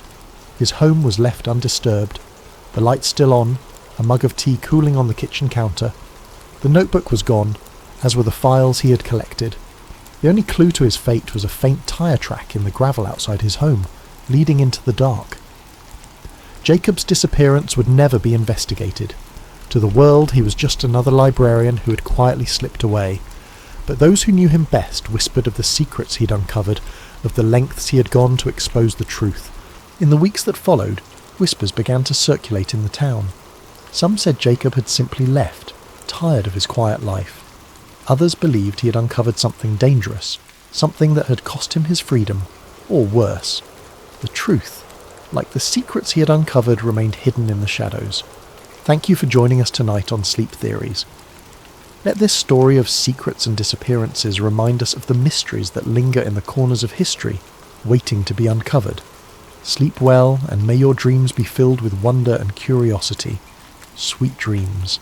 Welcome to Sleep Theories, the channel where we explore some of the most intriguing ideas and conspiracies in a calming and reflective way, perfect for winding down and drifting off to sleep. Tonight, we're diving into a chilling and mysterious story, one of secrets, shadows, and the unimaginable consequences of stumbling upon something you were never meant to see. Before we begin, I'd like to invite you to comment below and share where you're listening from and what time it is. It's fascinating to know how we're all connected through these shared stories and ideas. If you enjoy these reflective narratives, please subscribe to Sleep Theories so we can continue bringing you thought-provoking tales like this one.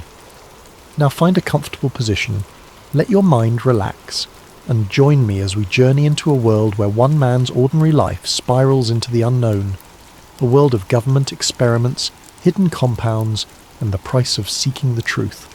James Hart stood there, his breath hanging in the cool morning air as he stared at the sign. The words, US Government Property, Restricted Area. No trespassing glared back at him, each letter bold and unyielding against the worn metal. It was the kind of warning you didn't take lightly, the kind that usually sent law-abiding citizens like James turning back the way they came. And yet, he couldn't move. His boots stayed planted in the damp earth, his curiosity outweighing the rational part of his brain that screamed for him to leave. He scanned the area, turning his head slowly to look down the length of the fence. It was taller than he had realized, with rows of rusting barbed wire curling menacingly at the top. The trees around it were dense, their branches clawing at the metal like nature itself was trying to reclaim the land. What struck him most was the silence. The usual forest sounds, chirping birds, rustling leaves, were gone, replaced by an almost oppressive stillness that seemed to press down on him the longer he lingered. James felt a pang of guilt for even thinking about crossing the fence. He was a man who followed the rules, who had lived his life avoiding unnecessary risks. But something about the place gnawed at him. It wasn't just the fence or the sign. It was the feeling that he had stumbled onto something significant, something he wasn't supposed to see. He told himself it was probably nothing. Maybe an old military outpost long abandoned. Maybe a weather station. Maybe, but his gut told him otherwise. That's when he noticed the gap. It was small, almost hidden by a cluster of shrubs growing at the base of the fence. James wouldn't have seen it if the sunlight hadn't caught the glint of metal where the barbed wire had been cut. The gap was jagged, as though whoever had made it hadn't cared much for precision. It looked fresh, too. Bits of the metal fencing still clung to the ground, as if it had been forced apart recently. He stepped closer, his heart beginning to pound. The gap didn't look like an official entrance. It looked unauthorized, like someone else had been here, someone who wasn't supposed to be. The thought made James hesitate, a chill running down his spine.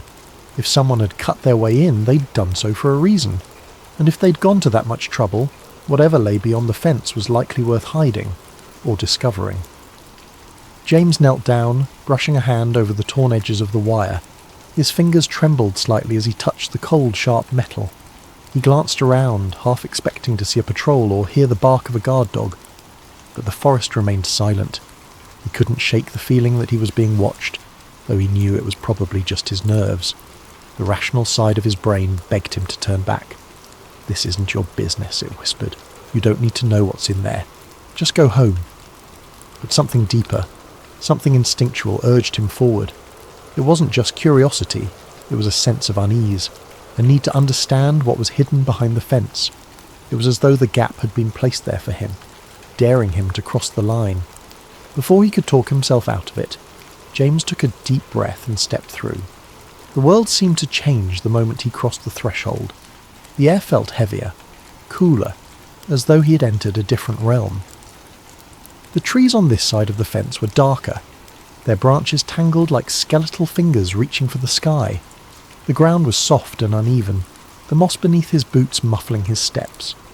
James moved cautiously, keeping low as he navigated the unfamiliar terrain. Every sound felt magnified, the crunch of leaves underfoot, the faint rustle of his jacket. His pulse thundered in his ears, but he kept moving, drawn forward by an invisible force. He didn't know what he was looking for, but he felt certain he would know it when he found it. The forest seemed to close in around him as he pressed deeper. The light filtering through the canopy grew dimmer, casting long shadows that danced with every movement of the trees. James felt a growing sense of unease, like he was being funneled towards something he couldn't yet see. He paused to catch his breath, leaning against a tree and glancing back the way he had come. The fence was no longer in sight, obscured by the dense undergrowth. For a moment he considered turning back, but the thought of leaving without answers felt unbearable. He pressed on, his senses on high alert. Then, through the thick curtain of trees, he saw it. A clearing. The sight made him stop in his tracks, his breath catching in his throat. It was unlike anything he had expected. He crouched low, creeping toward the edge of the clearing to get a better look. As he drew closer, details began to emerge. It wasn't just the clearing that was unusual, it was what stood in its centre. James squinted, his pulse quickening as he realised what he was looking at. A cluster of buildings, squat and nondescript, stood in the middle of the forest. Their concrete walls were stained with moss and streaked with rust, their windows covered with wire mesh. The dirt road wound through the clearing, leading to a set of large steel gates. Nearby, a handful of vehicles sat parked in a neat row, trucks with government plates, their sides marked with stenciled letters he couldn't quite make out. James ducked behind a tree, his mind racing. What was this place? It didn't look abandoned. Lights flickered in the windows and faint voices carried on the wind. He spotted figures moving between the buildings, some in lab coats, others in military uniforms. They moved with purpose, as though part of a carefully choreographed routine. Whatever this place was, it was active, and it was hidden for a reason. James's heart pounded as he crouched in the shadows, watching the scene unfold. Every instinct told him he shouldn't be here, that he was stepping into something far bigger than he could understand, but he couldn't look away. Something about the place drew him in, a nagging sense that he had stumbled onto something important, something he wasn't supposed to see. And yet, despite the fear gnawing at the edges of his mind, James couldn't bring himself to leave. Not yet, not without answers. Inside, the forest grew darker, the trees denser. James moved cautiously, his footsteps muffled by the soft earth. He expected to find... well, he didn't know what he expected. Maybe a weather station, or some kind of outpost. But what he found was something else entirely. After about a mile, the trees gave way to a clearing. In the centre stood a cluster of nondescript buildings, their concrete walls stained with moss and grime. A few trucks were parked nearby, their tyres caked with mud. The place looked abandoned, but as James got closer, he realised it wasn't. Lights flickered behind the windows and faint voices carried on the wind. James crouched behind a tree, his heart pounding. What was this place? He watched for a while, trying to make sense of what he was seeing. People in lab coats walked between the buildings, carrying files and equipment. Soldiers patrolled the perimeter, their rifles slung casually over their shoulders. It looked like something out of a spy movie, and James couldn't shake the feeling that he had stumbled onto something he wasn't supposed to see. That night, James couldn't sleep. The events of the day replayed endlessly in his mind, the scene at the facility refusing to fade into the background. Every time he closed his eyes, he saw the soldiers again, their movements precise, their presence unnervingly authoritative. Research facilities didn't have armed guards, especially not in the middle of nowhere, and certainly not guards who seemed so vigilant, so ready for trouble. He tossed and turned, trying to rationalise what he'd seen. Maybe it was a military outpost, some kind of training site or a storage depot for sensitive equipment. But that didn't explain the secrecy, the barbed wire fence, or the sense of isolation. It was as if the place was deliberately hidden from the world, tucked away where no one would think to look. He told himself he was overthinking it, that his imagination was running wild. Yet the image of the soldiers lingered, refusing to let him find peace. By morning, his curiosity had turned into something stronger, a need to know. He couldn't just leave it alone, not after what he'd seen.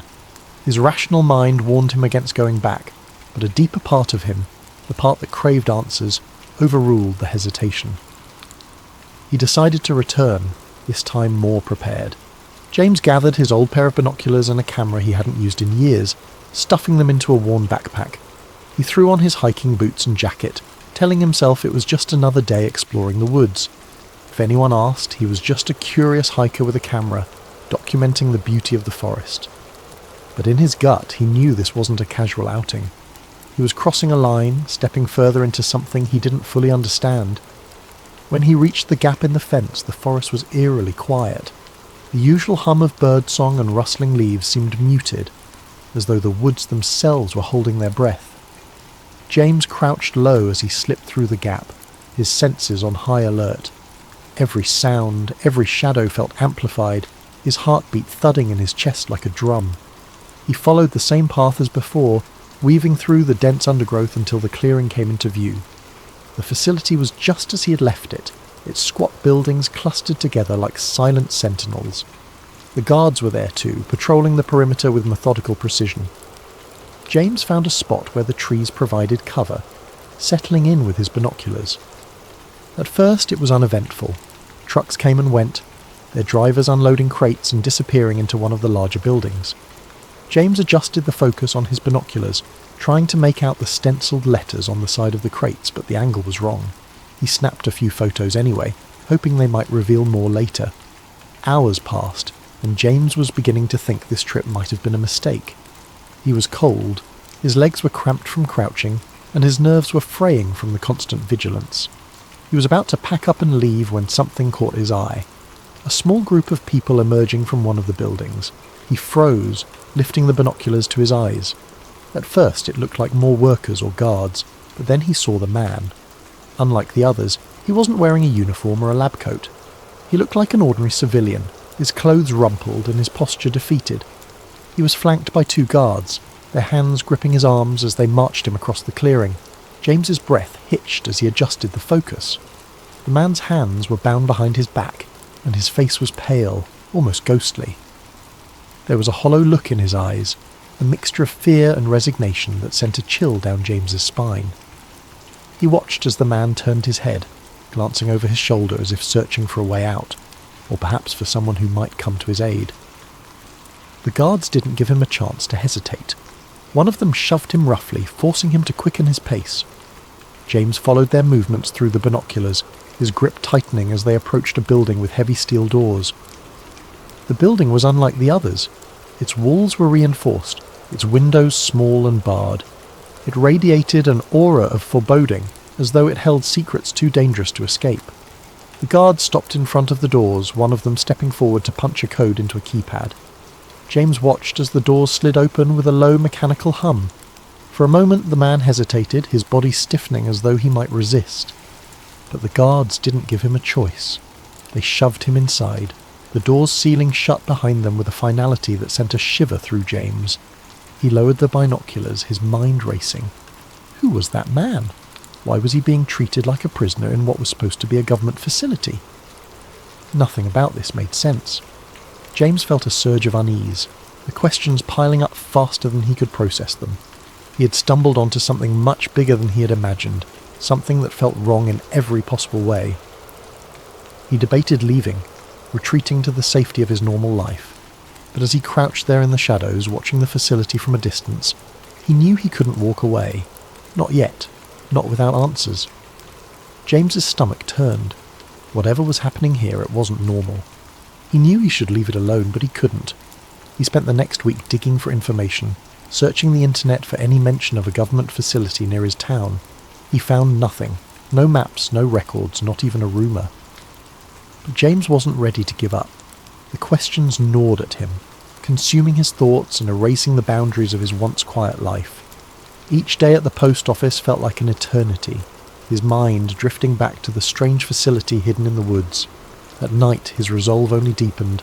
He had to know more, even if it meant taking greater risks. He began his nighttime visits cautiously, dressing in dark clothing and timing his excursions to align with the guards' shift changes. Through careful observation, he mapped the layout of the facility. There were at least 6 buildings, each with its own purpose. One seemed to be a storage depot, where crates were unloaded and stacked before being transported elsewhere. Another appeared to house the guards, a smaller structure with a steady glow of light and the occasional sound of muffled laughter or clinking cups. But it was the larger, heavily fortified building, the one with the steel doors, that intrigued him most. It exuded an air of secrecy that demanded further investigation. James kept his distance at first, watching from the tree line with his binoculars. He noted the times of deliveries, the duration of guard patrols, and the comings and goings of people in lab coats. His camera captured grainy images of crates being unloaded, their labels too obscured to read clearly. He studied the way the guards moved, the blind spots in their patrols, and the weak points in the facility's perimeter.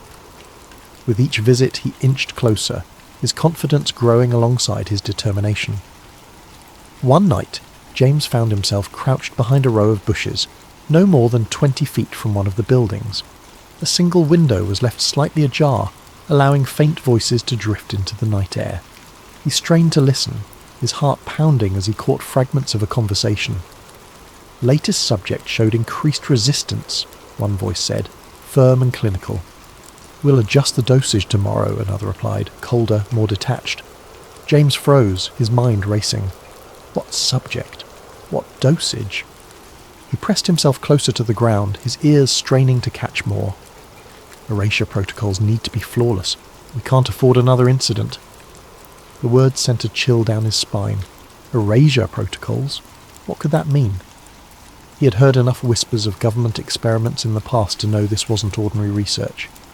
He remained still until the voices faded, replaced by the hum of machinery and the distant chirping of crickets. Emboldened by what he'd overheard, James returned night after night, slipping closer to the facility. He began to piece together a troubling narrative, one small fragment at a time. On one of his visits, he managed to slip into the shadows of an open loading dock, hiding behind stacks of crates as workers moved about.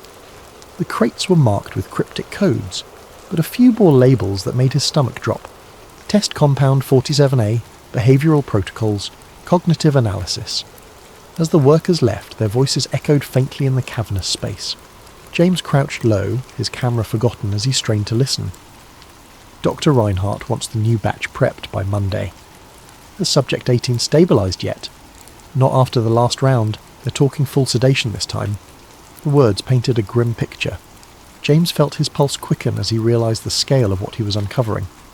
These weren't just experiments. They were human experiments. His suspicions were confirmed a week later when he found an unguarded corner of the facility, where a small vent emitted a low hum.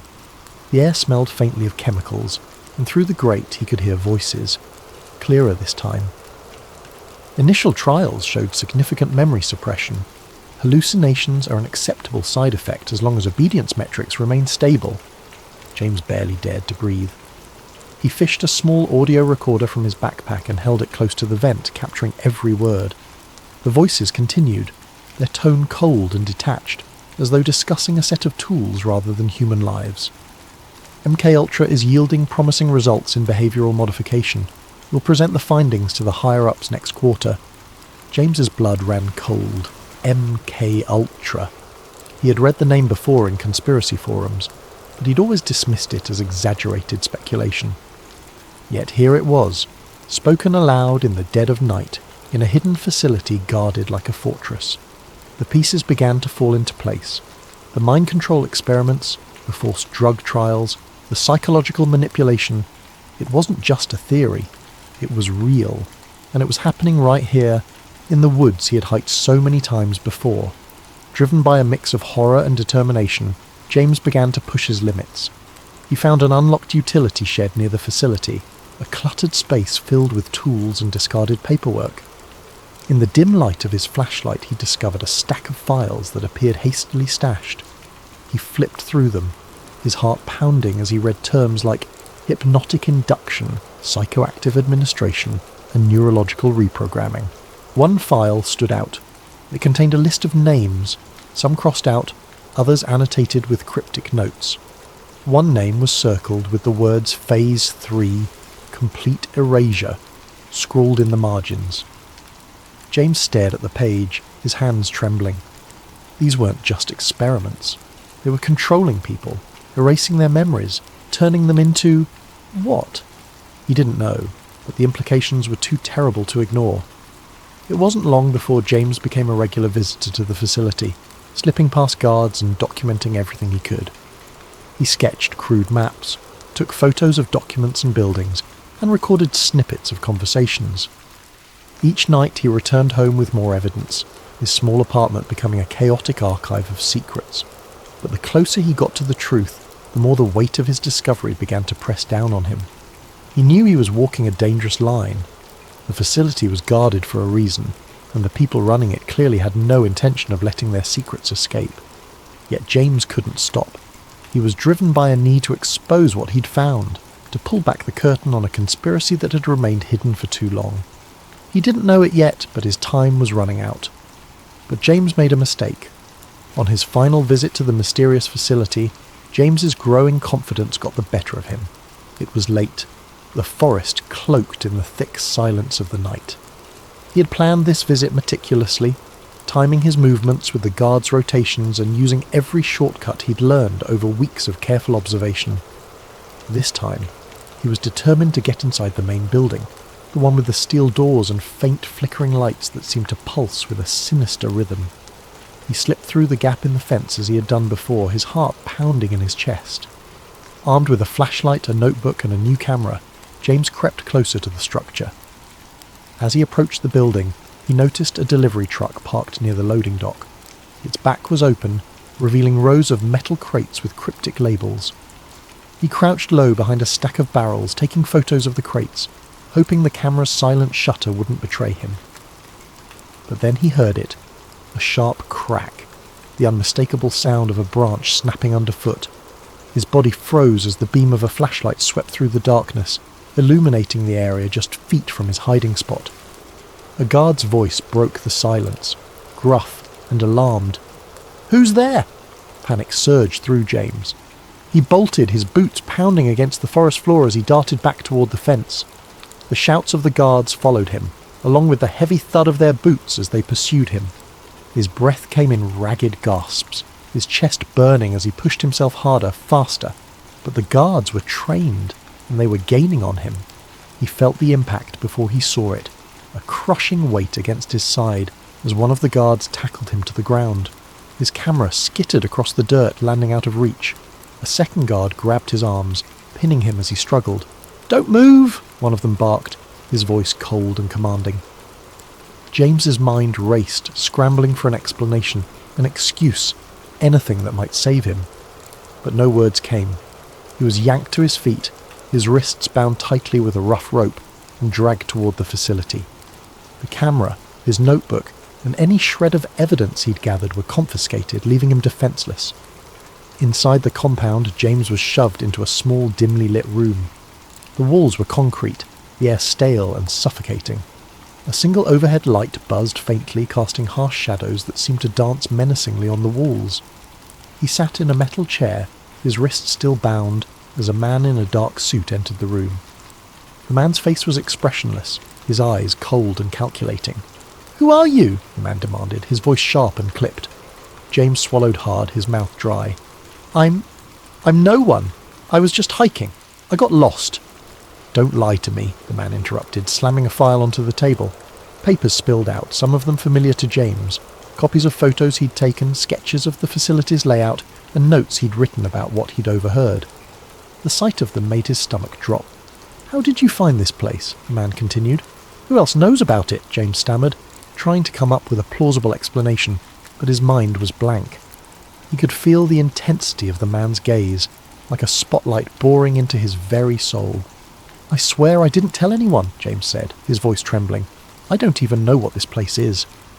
The man leaned in closer, his face mere inches from James's. "And you never will." Before James could respond, a guard entered the room carrying a syringe. James's eyes widened, his pulse spiking as he realized what was about to happen. "No! Wait!" he shouted, struggling against the restraints, but it was no use. The needle pierced his arm, and within moments the world around him began to blur and fade. The last thing he saw was the man in the suit, his expression unreadable as darkness consumed him. When James woke up, he was lying in his own bed. At first, he thought it had all been a dream. The sunlight streaming through the window, the familiar hum of his apartment, all of it felt so ordinary, so normal. But as he sat up, his head spinning, a wave of unease washed over him. His camera was gone. So were his notes, his photos, his sketches, every piece of evidence he had painstakingly collected. Even his phone, which he had kept locked and secure, had been wiped clean. There were no messages, no photos, no browser history. It was as if the last few weeks had been erased entirely. James stumbled to the bathroom, splashing cold water on his face. But when he looked at himself in the mirror, he noticed something strange. A faint bruise on his arm, right where the needle had gone in. The sight of it sent a chill down his spine, confirming that what had happened wasn't just a bad dream.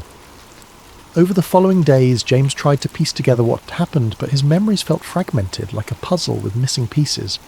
He could recall the facility, the guards, the files marked MK Ultra, but there was a strange emptiness in his mind, as though something had been taken from him. Every time he tried to focus on the details, his thoughts slipped away, replaced by a dull, throbbing headache. He tried to tell his story, to his friends, to anyone who would listen, but no one believed him. His friends chalked it up to stress, suggesting he take a break and get some rest. Even James began to doubt himself, wondering if the memories were real or if they had been planted there, part of some twisted experiment. When he returned to the trail where it had all begun, the facility was gone. The clearing was empty, the chain-link fence and buildings erased as if they had never existed. The only sign that anything had been there was a patch of disturbed earth, overgrown with weeds. James searched desperately for any trace, but there was nothing.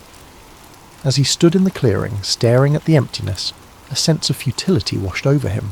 Whatever had happened, whoever had taken him, they had erased their tracks, and part of him, with surgical precision. James knew what he had seen, what he had heard, but without evidence, without proof, the truth was as elusive as a shadow. James returned to his life, but it was no longer the same. The quiet predictability he had once cherished was gone, replaced by a gnawing paranoia. Every shadow, every flicker of movement in the corner of his eye felt like a threat. He avoided the woods, avoided conversations about conspiracy theories, and avoided questioning what had happened. But deep down, he knew the truth. Some secrets were never meant to be uncovered, and some questions once asked could never be unasked. Thank you for joining us tonight on Sleep Theories. May this story of secrets and shadows inspire you to reflect, to wonder, and to dream. Sleep well, and let your imagination carry you to places where the mysteries of the world unfold. Sweet dreams. It was a quiet evening when Sarah first stumbled upon the conspiracy.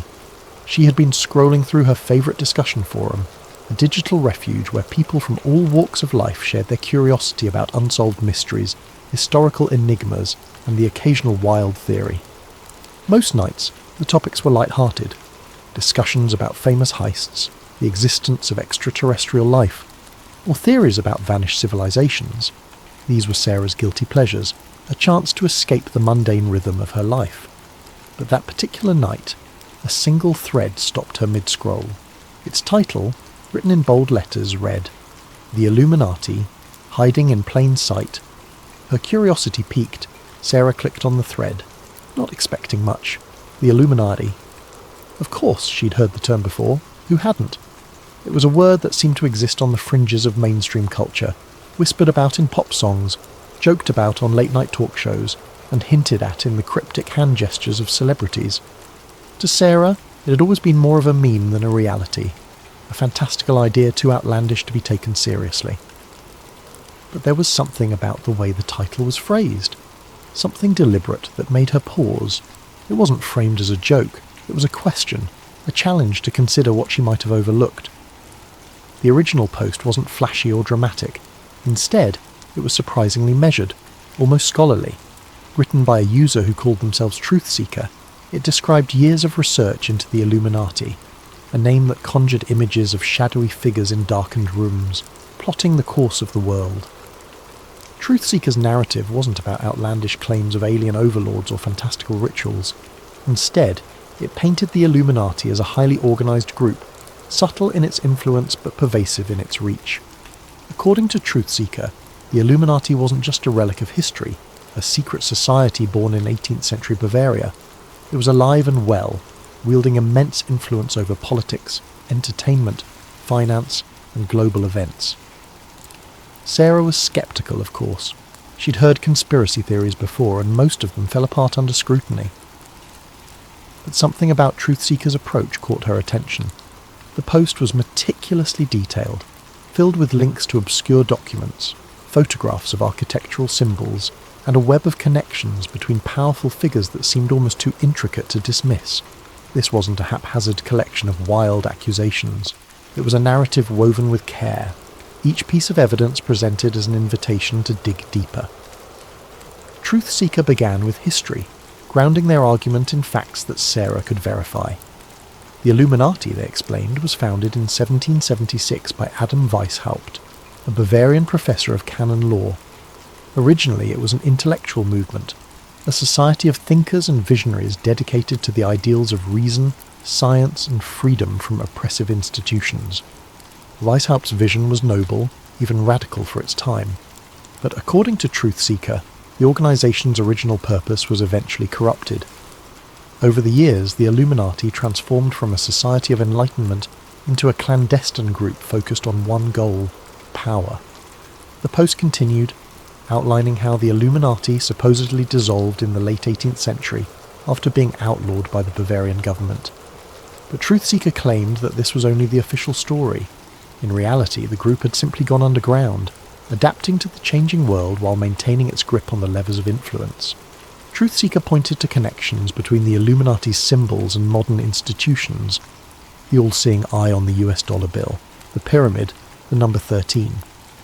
To Sarah, these connections initially seemed coincidental, but the way Truth Seeker laid them out made her second-guess her assumptions. The post didn't stop at symbols. Truth Seeker provided photos of famous landmarks adorned with strange recurring patterns, triangles hidden in cathedral windows, sunbursts carved into government buildings, and intricate mosaics in corporate logos. Truth Seeker described these as breadcrumbs, symbols left in plain sight as a form of control or even mockery. The idea was unsettling. Were these designs meaningless, or had she been blind to a hidden language her whole life? The deeper Sarah read, the more she began to question her own perceptions. Truth Seeker mentioned specific events in history, revolutions, economic collapses, wars, that seemed, when viewed through this lens, to follow a disturbing pattern. Powerful figures across centuries, from monarchs to billionaires, were linked by their affiliations, their philanthropy, or their mysterious public statements. Truth Seeker hinted at a shadow network, invisible yet omnipresent, orchestrating the rise and fall of leaders, the ebb and flow of economies, and even the cultural shifts that defined generations. By the time Sarah reached the end of the post, she felt a strange mix of skepticism and intrigue. Truth Seeker's parting words echoed in her mind. The truth is hidden in plain sight. Don't dismiss the signs. Look closer. That night, as she tried to sleep, Sarah found herself replaying moments from her own life. Had she ever noticed symbols in her city? Had a celebrity interview or a corporate logo ever struck her as odd? For the first time, she began to wonder if the world she thought she knew was only a facade, a carefully constructed reality designed to obscure the truth. But the question lingered. If the Illuminati did exist, what was their endgame, and why would they leave clues for people like her to find? She started with the basics. The Illuminati, she learned, was founded in Bavaria in 1776 by a man named Adam Weishaupt. Weishaupt was a professor of canon law and philosophy, a man disillusioned by the grip of religious dogma and authoritarian rule.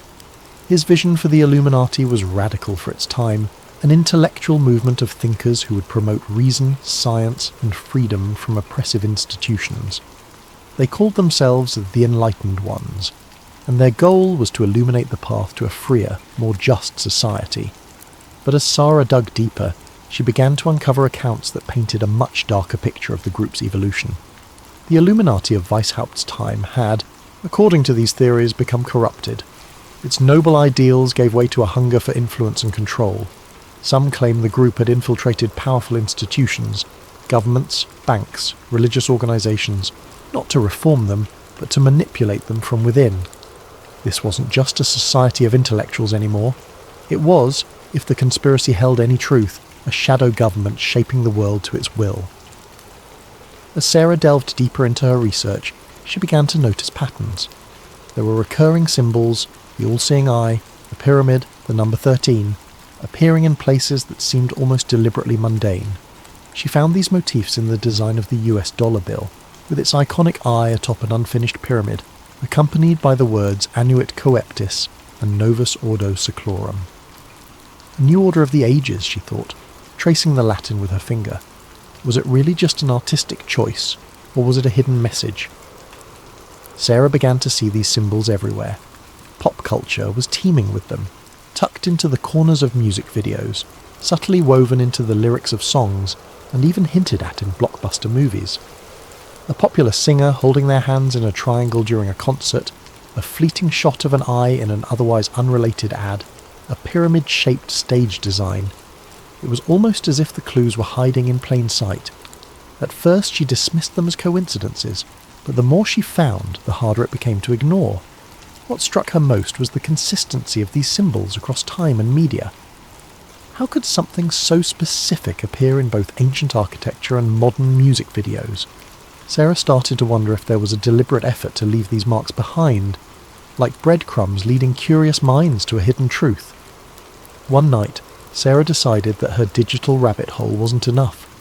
The information she found online, while intriguing, was fragmented, often drowned in speculation or outright fabrication. She needed something more tangible, something rooted in history. So she took her research offline, visiting her local library in search of answers. The library was a quiet refuge, its walls lined with books that seemed to carry the weight of centuries. Sarah wandered through the aisles, pulling volumes on secret societies, conspiracy theories, and historical accounts of clandestine organisations. Most of the material she found dismissed the Illuminati as a myth, a product of overactive imaginations and a culture drawn to the dramatic. Yet, hidden among the more sceptical tomes, she discovered older texts that seemed to hint at something else entirely. These older texts weren't written as fanciful fiction or modern musings. They read like documentation, historical accounts of shadowy cabals and secret gatherings that predated Weishaupt's Enlightened Ones. One book, its cover faded and edges frayed with time, described gatherings of powerful individuals in candlelit chambers where decisions were made that would alter the course of history. Another referenced symbols and codes used by secret societies to communicate across vast distances, ensuring their influence remained undetected. These accounts were sparse, fragmentary, but they carried a weight of authenticity that sent shivers down Sarah's spine. The most intriguing discovery was a collection of letters, reprinted in one of the books, that purportedly belonged to a member of the Illuminati. The letters spoke of plans to infiltrate key institutions and manipulate public opinion.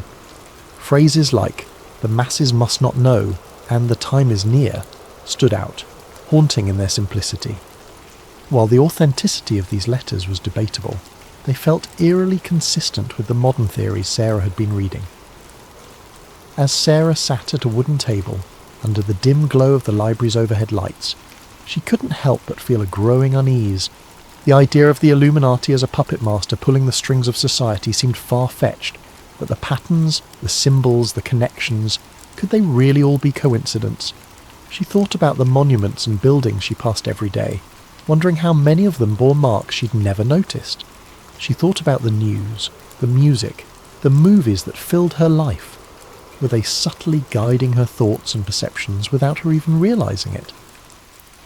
For the first time, Sarah began to wonder if she had already been a part of the narrative all along, an unwitting participant in a grand hidden design. And if that were true, who was writing the script? As the weeks passed, Sarah's obsession deepened, weaving itself into the fabric of her everyday life.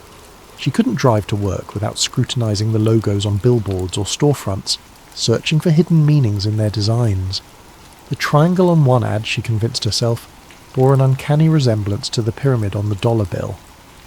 Another featured an abstract logo that seemed to form an eye if tilted just right. She couldn't decide if these were deliberate choices by designers, or if her mind was playing tricks on her. Either way, they made her heart race with equal parts fear and exhilaration. Music videos, too, seemed riddled with clues. One particular pop star, known for dramatic performances and bold visuals, made sweeping hand gestures that resembled the shape of an eye. As Sarah replayed the video frame by frame, she noticed subtle details. Symbols etched into the background props, a flickering triangle that appeared for only a split second, lyrics that seemed to echo the same message she'd seen online. It's all connected. Even her conversations with friends started to feel suspicious. During a casual coffee date, her best friend mentioned how everything feels orchestrated lately, a comment Sarah might have brushed off months ago. Now, it struck her as significant.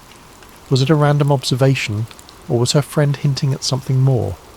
Were they unknowingly part of the same puzzle she was trying to solve? Or worse, were they aware of her research and subtly warning her to back off? Then came the message. It was late, the kind of evening where the world outside felt perfectly still, as though waiting for something to happen. Sarah was sitting on her couch, scrolling through her phone with the TV muted in the background. Her living room was dimly lit, the glow of her screen casting faint shadows on the walls. She wasn't looking for anything in particular, just idly flipping through news headlines and updates on her favourite forums. And then, without warning, her phone vibrated in her hand. The message was from an unknown number. Her first thought was that it might be spam, but the words stopped her cold. You're asking the right questions. Be careful. Sarah's heart skipped a beat. She stared at the screen, rereading the message until the words blurred. A chill crept up her spine as she glanced around her apartment. The blinds were drawn, but she couldn't shake the feeling that someone might be outside watching her. She stood up and peered through the gap in the curtains. The street was quiet, bathed in the orange glow of the streetlights. A car was parked across the road, its windows dark and reflective, but nothing seemed out of the ordinary. She sat back down, her mind racing. Who could have sent the message? She hadn't shared her phone number on any of the forums she'd been visiting. Her research was confined to books and the anonymity of the internet. Could it really be a prank? Or was it a warning from someone who knew exactly what she was doing? For a brief moment she considered replying, but something held her back. If the sender knew about her research, they might also know more about her than she was comfortable with. What if engaging with them put her in even greater danger? Instead, she deleted the message, as though erasing it from her phone could also erase the unease it had planted in her mind. But the unease didn't go away. That night, as she lay in bed, every sound seemed amplified. The creak of the floorboards, the hum of the refrigerator, the occasional rustle of leaves outside her window. She couldn't stop replaying the message in her head. You're asking the right questions. It felt like validation, proof that her research was leading somewhere. But then there was the warning. Be careful.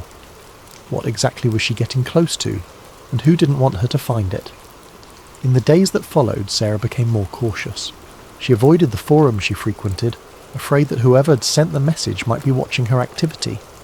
She left her phone on airplane mode whenever she wasn't using it, and started unplugging her laptop at night. Even her usual walks around the neighbourhood felt different. She couldn't shake the feeling of being followed, though every time she turned around the streets were as empty as they'd always been. Yet despite her fear, Sarah's curiosity only grew. The message had confirmed what she'd begun to suspect. Her research wasn't just a hobby or a harmless dive into conspiracy theories. There was something real to it, something that someone didn't want her to uncover. And as much as the warning had unsettled her, it also fueled her determination. If she was asking the right questions, then she was closer to the truth than she'd ever been. But how close was too close? And at what point did curiosity become a risk not worth taking? These were the questions that now consumed her, lingering in the corners of her mind as she tried to decide whether to press forward or step back from the edge. The following days brought more strange occurrences. Her internet connection slowed to a crawl whenever she tried to access certain websites. A package arrived at her door, addressed to her but with no return address. Inside was a single piece of paper with a cryptic message. The truth is hidden in the light. Sarah began to feel like she was being watched. Cars seemed to linger outside her apartment longer than they should. Strangers on the street made prolonged eye contact before looking away. At night she could swear she heard faint clicking sounds on her phone line, as if someone was listening in.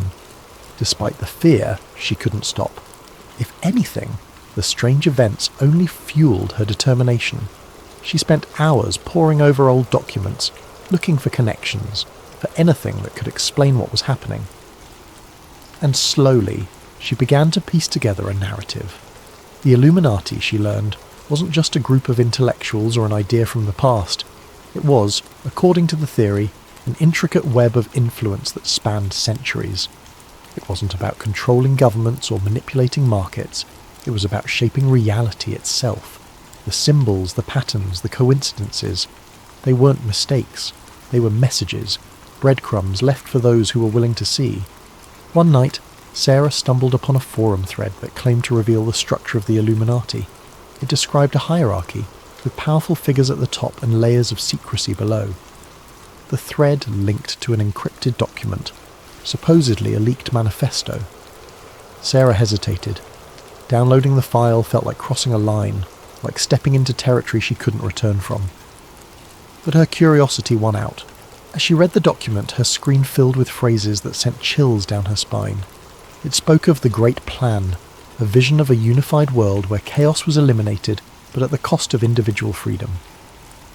The document was filled with references to historical events, implying that the Illuminati had been behind revolutions, wars, and even technological advancements. It was too detailed, too specific to be easily dismissed. Sarah leaned back in her chair, the weight of what she'd read settling over her. She didn't know what to believe anymore. Was the Illuminati real, or was she simply connecting dots that weren't meant to be connected? As she stared at the glowing screen, she couldn't shake the feeling that she was standing on the edge of something vast and incomprehensible. Thank you for joining us tonight on Sleep Theories. This is just the beginning of Sarah's journey into the unknown, and we'll continue to explore her story in future episodes. May this tale of secrets and shadows inspire you to reflect, to wonder, and to dream. Sleep well, and let your imagination carry you to places where the mysteries of the world unfold. Sweet dreams. It started on an ordinary day for Daniel, a young software engineer with a knack for solving puzzles.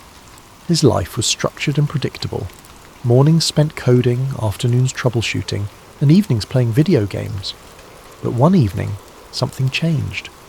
As Daniel sat at his desk, the hum of his computer filling the room, he stumbled across a theory he had heard before but had never truly considered: the simulation hypothesis. The idea wasn't new. Philosophers, scientists, and tech enthusiasts had discussed it for years. The premise was simple, yet profound. What if the world around us wasn't real? What if everything, every tree, every cloud, every person, was part of a highly sophisticated computer simulation? Daniel had always dismissed the idea as science fiction, the stuff of movies and novels, but tonight, something about it struck a chord. He began reading obsessively, diving into articles, forums, and even academic papers. The theory was grounded in logic, with prominent figures like Elon Musk and Nick Bostrom lending it credibility. Bostrom's argument was particularly compelling. If humanity ever reached a point where it could create hyper-realistic simulations, it was likely that countless simulated worlds would be created. Statistically, the odds of living in the one base reality were slim. Most likely we were already in a simulation. At first, Daniel laughed it off, but the more he read, the harder it became to ignore. Strange memories surfaced, moments from his past that didn't quite add up. A childhood friend he could remember vividly one day seemed like a distant blur the next. Patterns began to emerge in the world around him, coincidences that felt too perfect, glitches that he had previously chalked up to his imagination. One night, Daniel decided to test the theory for himself. It had been weeks of consuming forum posts, articles, and late-night podcasts about the simulation hypothesis. The idea had started as a passing curiosity, but now it gripped him, gnawed at the edges of his perception, and made him question the very ground beneath his feet. If reality was as structured and artificial as the theories suggested, there had to be a way to prove it, or at least glimpse behind the curtain. He sat at his desk, illuminated by the glow of his computer screen, and began writing a simple program.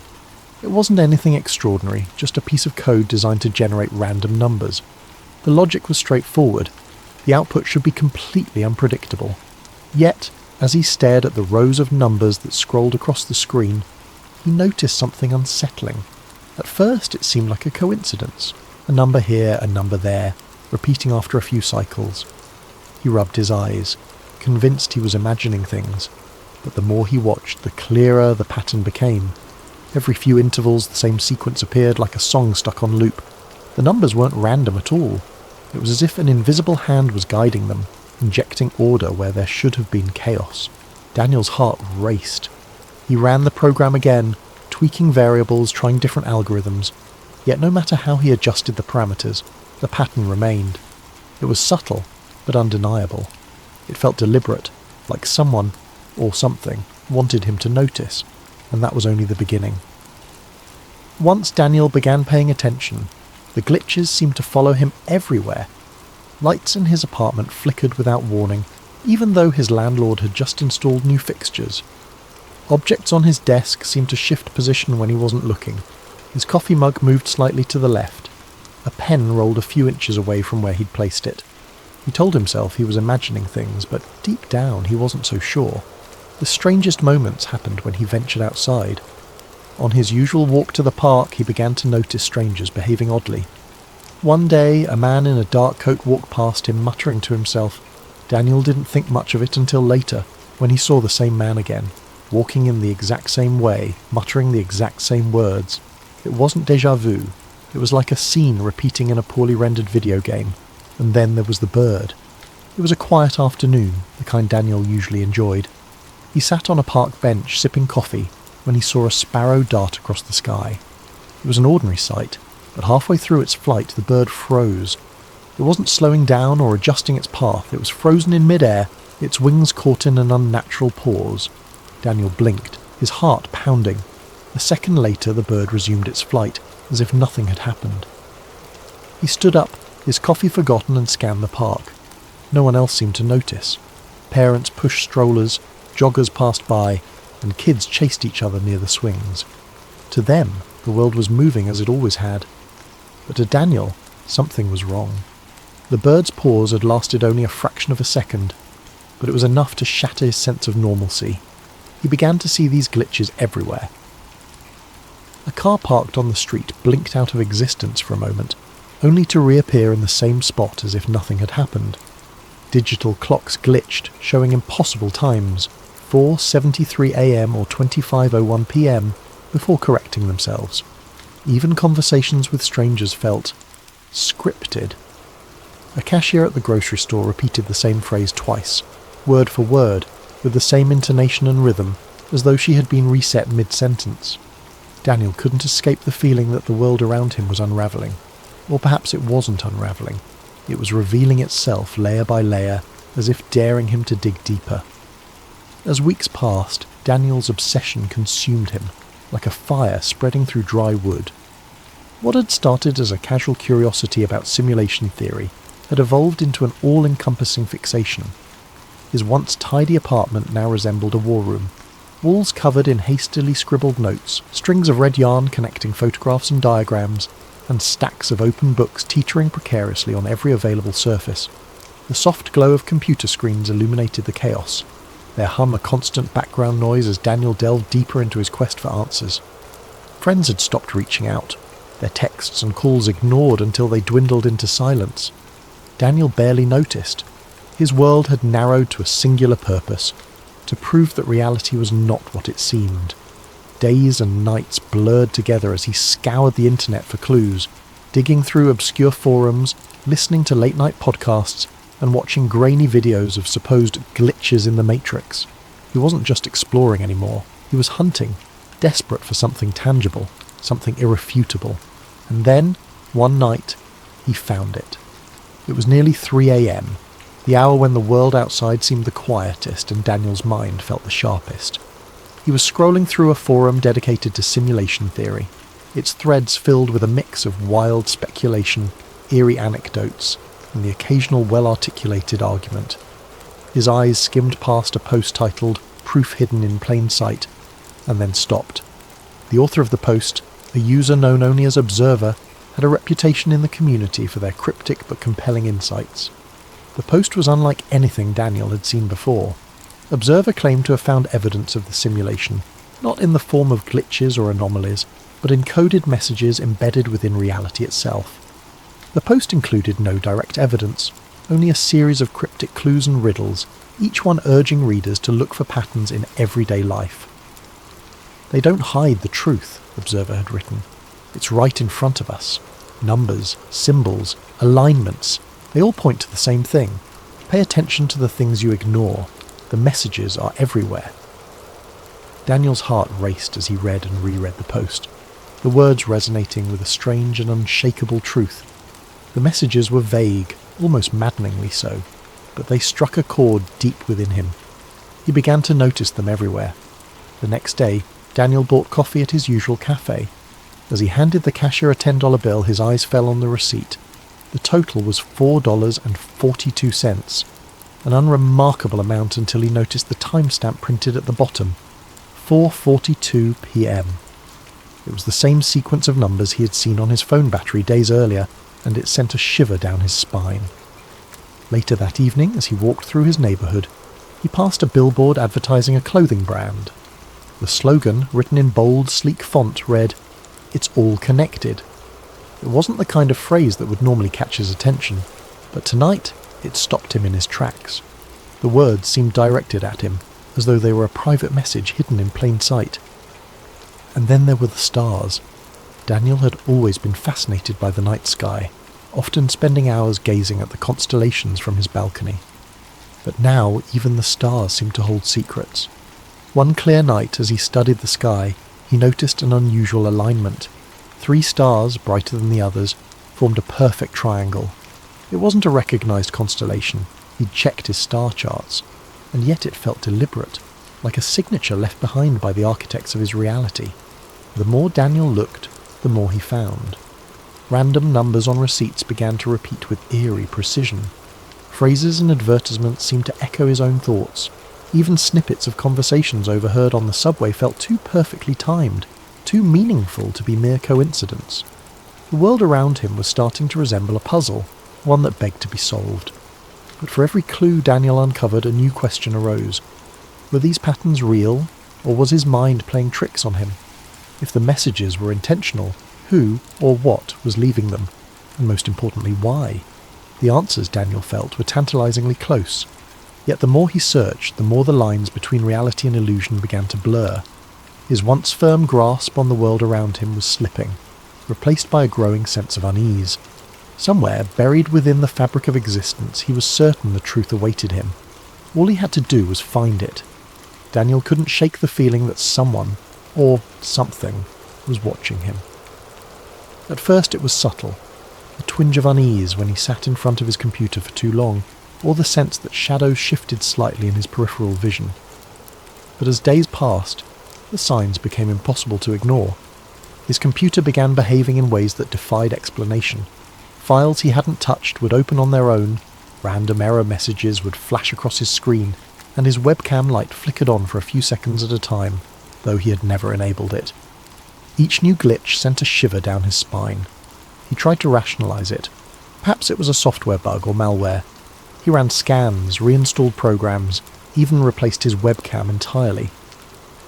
But the anomalies persisted. and with each one, the sensation of being observed grew stronger, like an invisible presence was scrutinizing his every move. Then came the night everything changed. It was late, well past midnight. The quiet hum of the city outside was barely audible over the faint whir of Daniel's computer fan. He had been sifting through yet another obscure forum thread, his tired eyes scanning lines of cryptic text, when the screen suddenly went black. His fingers froze mid-typing, the room plunged into an unnatural silence. Even the gentle buzz of his desk lamp seemed to fade away. Before he could react, white text flickered onto the dark screen. The words were simple but chilling. "You're getting close." Daniel's breath caught in his throat. His pulse quickened as he leaned forward, his face illuminated by the eerie glow of the message. He stared at the screen, half expecting more text to appear, but none did. He tried to type something, anything, but the keyboard was unresponsive.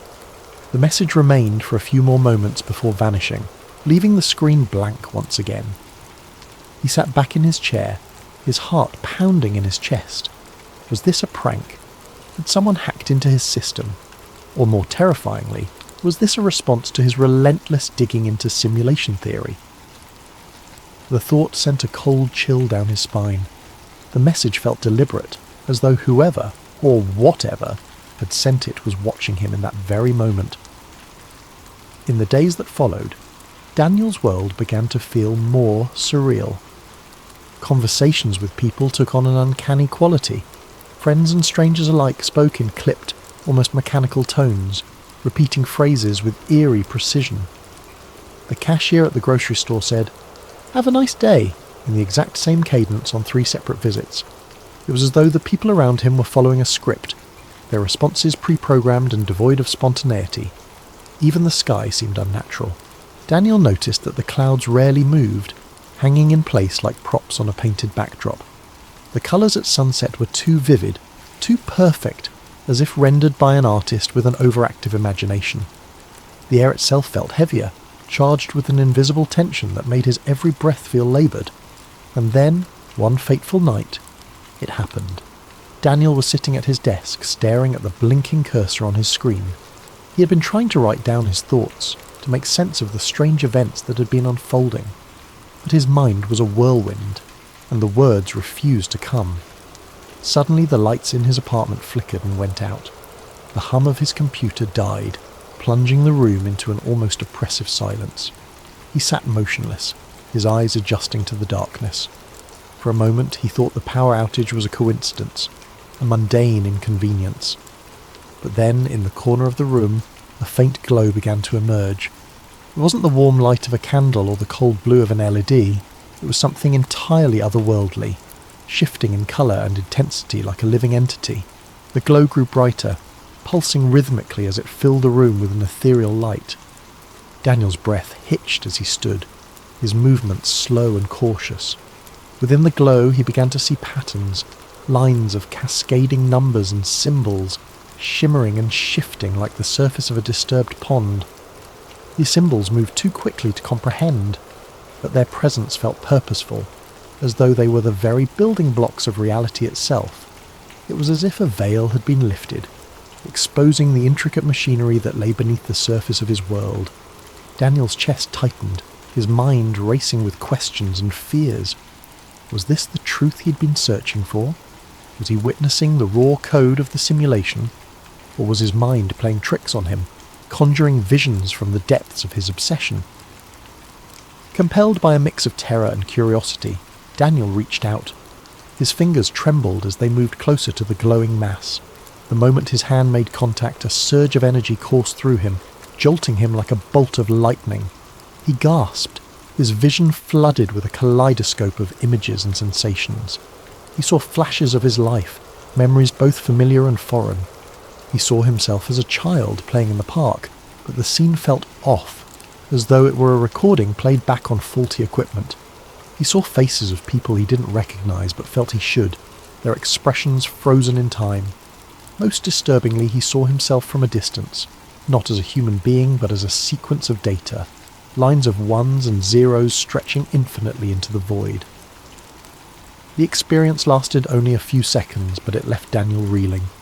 As the glow faded and the room plunged back into darkness, He collapsed into his chair, his body trembling with exhaustion and fear. His mind raced to make sense of what he had seen. Was it a glimpse of the truth, or had his obsession driven him to the brink of madness? In the silence that followed, one thought echoed through Daniel's mind.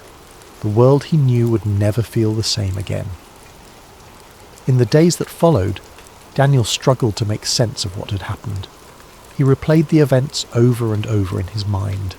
The glowing code, the surge of energy, the kaleidoscope of images that had flashed before his eyes. Was it possible that he had truly glimpsed the underlying fabric of reality, or had his mind, pushed to the brink by his obsession, simply conjured it in a moment of exhaustion? No matter how many times he turned the question over, the answer remained elusive. He began to move through life with a strange sense of detachment. Every moment, every interaction, every sensation carried with it the faint echo of artificiality. The world around him, once vibrant and full of life, now felt like a carefully constructed facade. Conversations felt scripted, as though the people around him were reading from lines they didn't fully understand. The sound of traffic outside his apartment seemed monotonous, like a looped recording playing on repeat. Even the city lights that twinkled in the distance felt calculated, their brightness too perfect, their arrangement too deliberate. Daniel spent hours staring out the window of his apartment, watching the world unfold below. He noticed details he had never paid attention to before. The way pedestrians seemed to walk in synchronized patterns, the way the wind rustled the trees as though following an unseen rhythm. It was as if the simulation, if that's what it was trying harder than ever to convince him of its authenticity. But the harder it tried, the more artificial it felt. One evening, as he watched the sun set behind the city skyline, a strange calm settled over him. The colours of the sky, vivid oranges and purples fading into deep blue, felt impossibly beautiful, almost as if they had been painted just for him. And in that moment, Daniel realised something profound. Whether the world was real or simulated didn't matter. His experience of it was all he had, and it was no less meaningful for being uncertain. The laughter of a child playing in the park, the warmth of the sun on his skin, the taste of his favourite coffee, these things felt real. They brought him joy, comfort and connection, and perhaps that was enough. Daniel didn't stop wondering about the nature of reality. His curiosity was too deeply ingrained to simply vanish, but he no longer let it consume him. Instead, he began to focus on the things that grounded him, the friends he had neglected, the hobbies he once loved, the simple pleasures that made life worth living. If the world was a simulation, then it was a beautiful one, and he would cherish it for what it was. As he sat by his window that evening, the city lights twinkling in the distance, Daniel felt a sense of peace he hadn't known in months. The question of whether his world was real or fabricated faded into the background, replaced by a quiet acceptance of the mystery. Some truths, he realised, didn't need answers. Sometimes the beauty of the question was enough. Thank you for joining us tonight on Sleep Theories. May this story of reality and illusion inspire you to reflect, to wonder, and to find comfort in the unknown. Sleep well, and let your dreams carry you to a place of endless possibility. Sweet dreams. For thousands of years, people have whispered about a lost civilization, an ancient world that was rich, powerful, and far more advanced than anything humanity has ever known. This is the story of Atlantis, a place that many believe holds secrets capable of transforming the world. But Atlantis isn't just a legend. For some, it's a conspiracy, hidden away by powerful forces who want its secrets buried forever. For those who believe in the conspiracy, Atlantis represents more than just a lost city. It's a symbol of everything that has been suppressed throughout history. The idea that an ancient civilization could possess technology, wisdom, and knowledge far beyond our current understanding is both thrilling and terrifying. What if the Atlanteans had harnessed the power to manipulate energy, cure diseases, or even travel across the stars? What if they had discovered truths about the universe that we are only beginning to understand today? And yet, despite the tantalizing possibility, Atlantis remains elusive, its true nature hidden beneath the sands of time and the depths of the ocean. This, to the conspiracy theorists, is no accident. They argue that powerful elites, whether governments, shadow organisations or ancient secret societies, have worked to keep the truth about Atlantis buried, believing that such knowledge could destabilise the world's current power structures. Imagine the upheaval that would follow if such a discovery were to be made public. Industries built on oil and energy would collapse.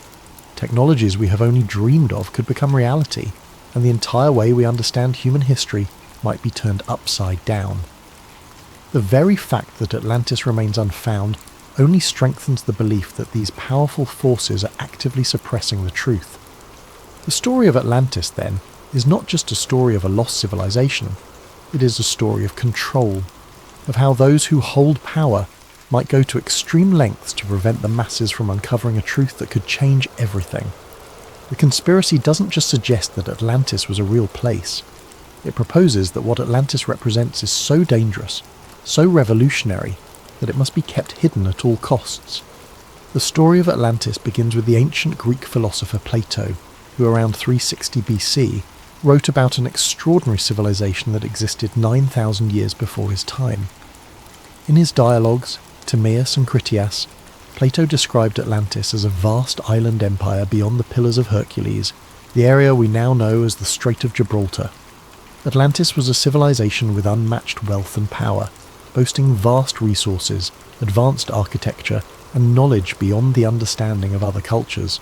The Atlanteans, however, grew arrogant and morally corrupt, challenging even the gods. As punishment, the gods supposedly sent a cataclysmic disaster that sank the entire island in a single day and night, taking the city and its secrets with it to the bottom of the ocean. For centuries, many believed Plato's story was merely a legend or an allegory. But over time, Atlantis transformed from a mythical place into a real mystery, captivating explorers, archaeologists, and conspiracy theorists alike.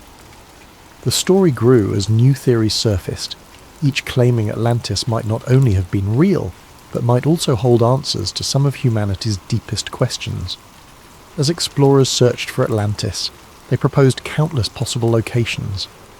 Some pointed to Santorini, a Greek island that suffered a massive volcanic eruption that wiped out a flourishing civilization around 1600 BC. Others looked to the waters off the coast of Spain, believing underwater structures found there might be remnants of the lost city. There were even more far-flung theories that placed Atlantis in South America, under Antarctica's ice, or in the Sahara Desert, where a strange ring-like structure known as the Richat structure, nicknamed the Eye of the Sahara, resembles Plato's description of concentric rings in the city's design. Beyond the search for a physical location, the mythological aspects of Atlantis have fascinated scholars and storytellers for centuries. In Greek mythology, Atlantis represents more than just a city. It's a symbol of humanity's reach for greatness and the tragic downfall that often accompanies it. Plato's account of Atlantis wasn't just about an advanced civilization. It was a tale of ambition, power, and ultimately, divine retribution. In his dialogues, Plato presents Atlantis as a place blessed by the gods, particularly Poseidon, the god of the sea. According to legend, Poseidon created Atlantis by carving an island for his beloved mortal wife, Cleito. They had 5 sets of twin sons who became the kings of the island, dividing it into 10 distinct kingdoms. The Atlantean kings ruled over the people and were initially just, wise, and aligned with the virtues Poseidon embodied: balance, power, and respect for nature. However, over generations, the Atlanteans began to drift from these virtues, becoming increasingly greedy, corrupt, and hungry for domination. Their once harmonious society fell victim to excess, losing touch with their divine origins. This moral decline is crucial to understanding Atlantis as a myth. The Atlanteans' downfall wasn't merely a result of natural disaster, but was symbolic of divine punishment. In the ancient world, myths often served as warnings, teaching that pride and moral corruption would invite the wrath of the gods. When the Atlanteans turned away from their principles, Zeus, the king of the gods, called a council to punish them for their hubris. In a single day and night, he sent earthquakes and floods that sank the entire civilization beneath the ocean, erasing it as if it had never existed. This mythological element emphasizes the idea that Atlantis represents a golden age of human potential, lost to greed and arrogance, a recurring theme across many ancient tales. Some researchers have even suggested that the story of Atlantis draws from older myths that span multiple cultures. Similar tales of lost cities and sunken lands appear in the lore of other civilizations. The ancient Mesopotamians told the story of a great flood in the Epic of Gilgamesh, which has striking parallels to both the Atlantis myth and the biblical flood in the story of Noah's Ark. In Hindu mythology there are references to a great ancient city named Dwarka, which was submerged by the sea after a cosmic battle. These stories collectively paint a picture of a recurring archetype in human consciousness, a fear of losing everything to the forces of nature or to the gods as a punishment for moral failure. Atlantis also evokes the concept of a lost paradise, similar to the Garden of Eden in Abrahamic traditions. Like Eden, Atlantis is thought to have been a place of purity, wisdom, and divine connection, lost because humanity strayed from its original path. In this way, Atlantis serves as both a cautionary tale and a reminder of humanity's potential, a vision of a time when humans were closer to the gods, possessing wisdom and technology that have since been forgotten. In esoteric traditions and mysticism, Atlantis has taken on an even deeper significance. Some mystics believe that Atlantis was not only advanced technologically, but also spiritually. The Atlanteans, according to these accounts, were highly enlightened beings who had mastered forms of energy and consciousness far beyond what we know today. Some stories describe the Atlanteans as being able to communicate telepathically, access different planes of existence, or even achieve physical immortality. In these mystical views, the fall of Atlantis wasn't just a loss of a city, but the loss of a spiritual and intellectual height that humanity has not yet regained. For many in modern times, Atlantis has come to represent an idealized utopian society, a lost civilization that embodied humanity's greatest strengths and fell to its greatest weaknesses. It is both a paradise lost and a cautionary tale, warning of the dangers that come with power, arrogance, and the abandonment of moral principles. The story of Atlantis endures because it reflects timeless human themes, resonating across cultures and centuries, blending historical speculation with deep mythological roots. In the end, whether Atlantis was a real place or simply a product of myth, it serves as a powerful symbol in our collective imagination, a reminder of both the heights humanity can reach and the depths to which it can fall. But where Atlantis might lie buried is just one piece of the mystery. What really fuels the conspiracy are the claims of what might be hidden there. According to some theories, Atlantis was a civilization so advanced that it possessed technology far beyond anything we have today. Many believe the Atlanteans had discovered a limitless source of energy, supposedly harnessed through massive crystals that channeled energy across the city, powering everything from their transportation systems to their weaponry. Others speculate that the Atlanteans had mastered flight, agriculture, and medicine in ways we still don't fully understand. If true, such discoveries would be invaluable to the modern world, and perhaps that's exactly why some argue the powers that be don't want us to find it. This is where the conspiracy deepens. According to theorists, there are powerful groups, governments, corporations, even religious institutions that know the truth about Atlantis and have been actively working to keep it hidden. Why? Because if Atlantis' secrets were uncovered, they could threaten the global power structure as we know it. Imagine what would happen if an ancient sustainable energy source were discovered, one that could replace fossil fuels overnight. Entire industries would collapse, and the world's economic order would be thrown into chaos. Some say that big energy companies, particularly those in oil and gas, would do anything to keep such a technology from ever seeing the light of day. The conspiracy stretches beyond just governments and corporations. Some even believe that religious organizations, particularly the Vatican, might be involved. Throughout history, the Church has guarded countless ancient texts and artifacts, many of which remain locked away from the public. Conspiracy theorists argue that the Vatican might be hiding documents that contain details of Atlantis' history or even instructions on how to harness its technology. If Atlantis existed and held advanced knowledge, it would call into question our current understanding of human history, evolution, and ancient civilizations. It might suggest that humanity's origins are far older and more complex than we think, perhaps even influenced by extraterrestrial beings. Yes, extraterrestrials. Another popular theory in the Atlantis conspiracy suggests that the Atlanteans were either in contact with aliens or might even have been extraterrestrials themselves. Proponents of this idea point to ancient legends from around the world, which tell of gods descending from the sky, bringing advanced knowledge to early human civilizations. Some conspiracy theorists believe that these gods were actually aliens who shared their technology with the Atlanteans. This theory ties into the broader ancient astronaut hypothesis, which claims that extraterrestrials have influenced human development throughout history. If this theory holds any truth, then Atlantis wasn't just an advanced city, it was a bridge between humans and otherworldly beings. But every time researchers get close to finding concrete evidence, something strange seems to happen. Some claim that underwater expeditions have mysteriously lost funding, that valuable documents have disappeared, or that independent researchers have been silenced. There are rumours of researchers who came too close to finding Atlantis suddenly facing threats, lawsuits, or even accidents. To conspiracy theorists, these stories aren't coincidences, they're proof of a deliberate effort to bury the truth.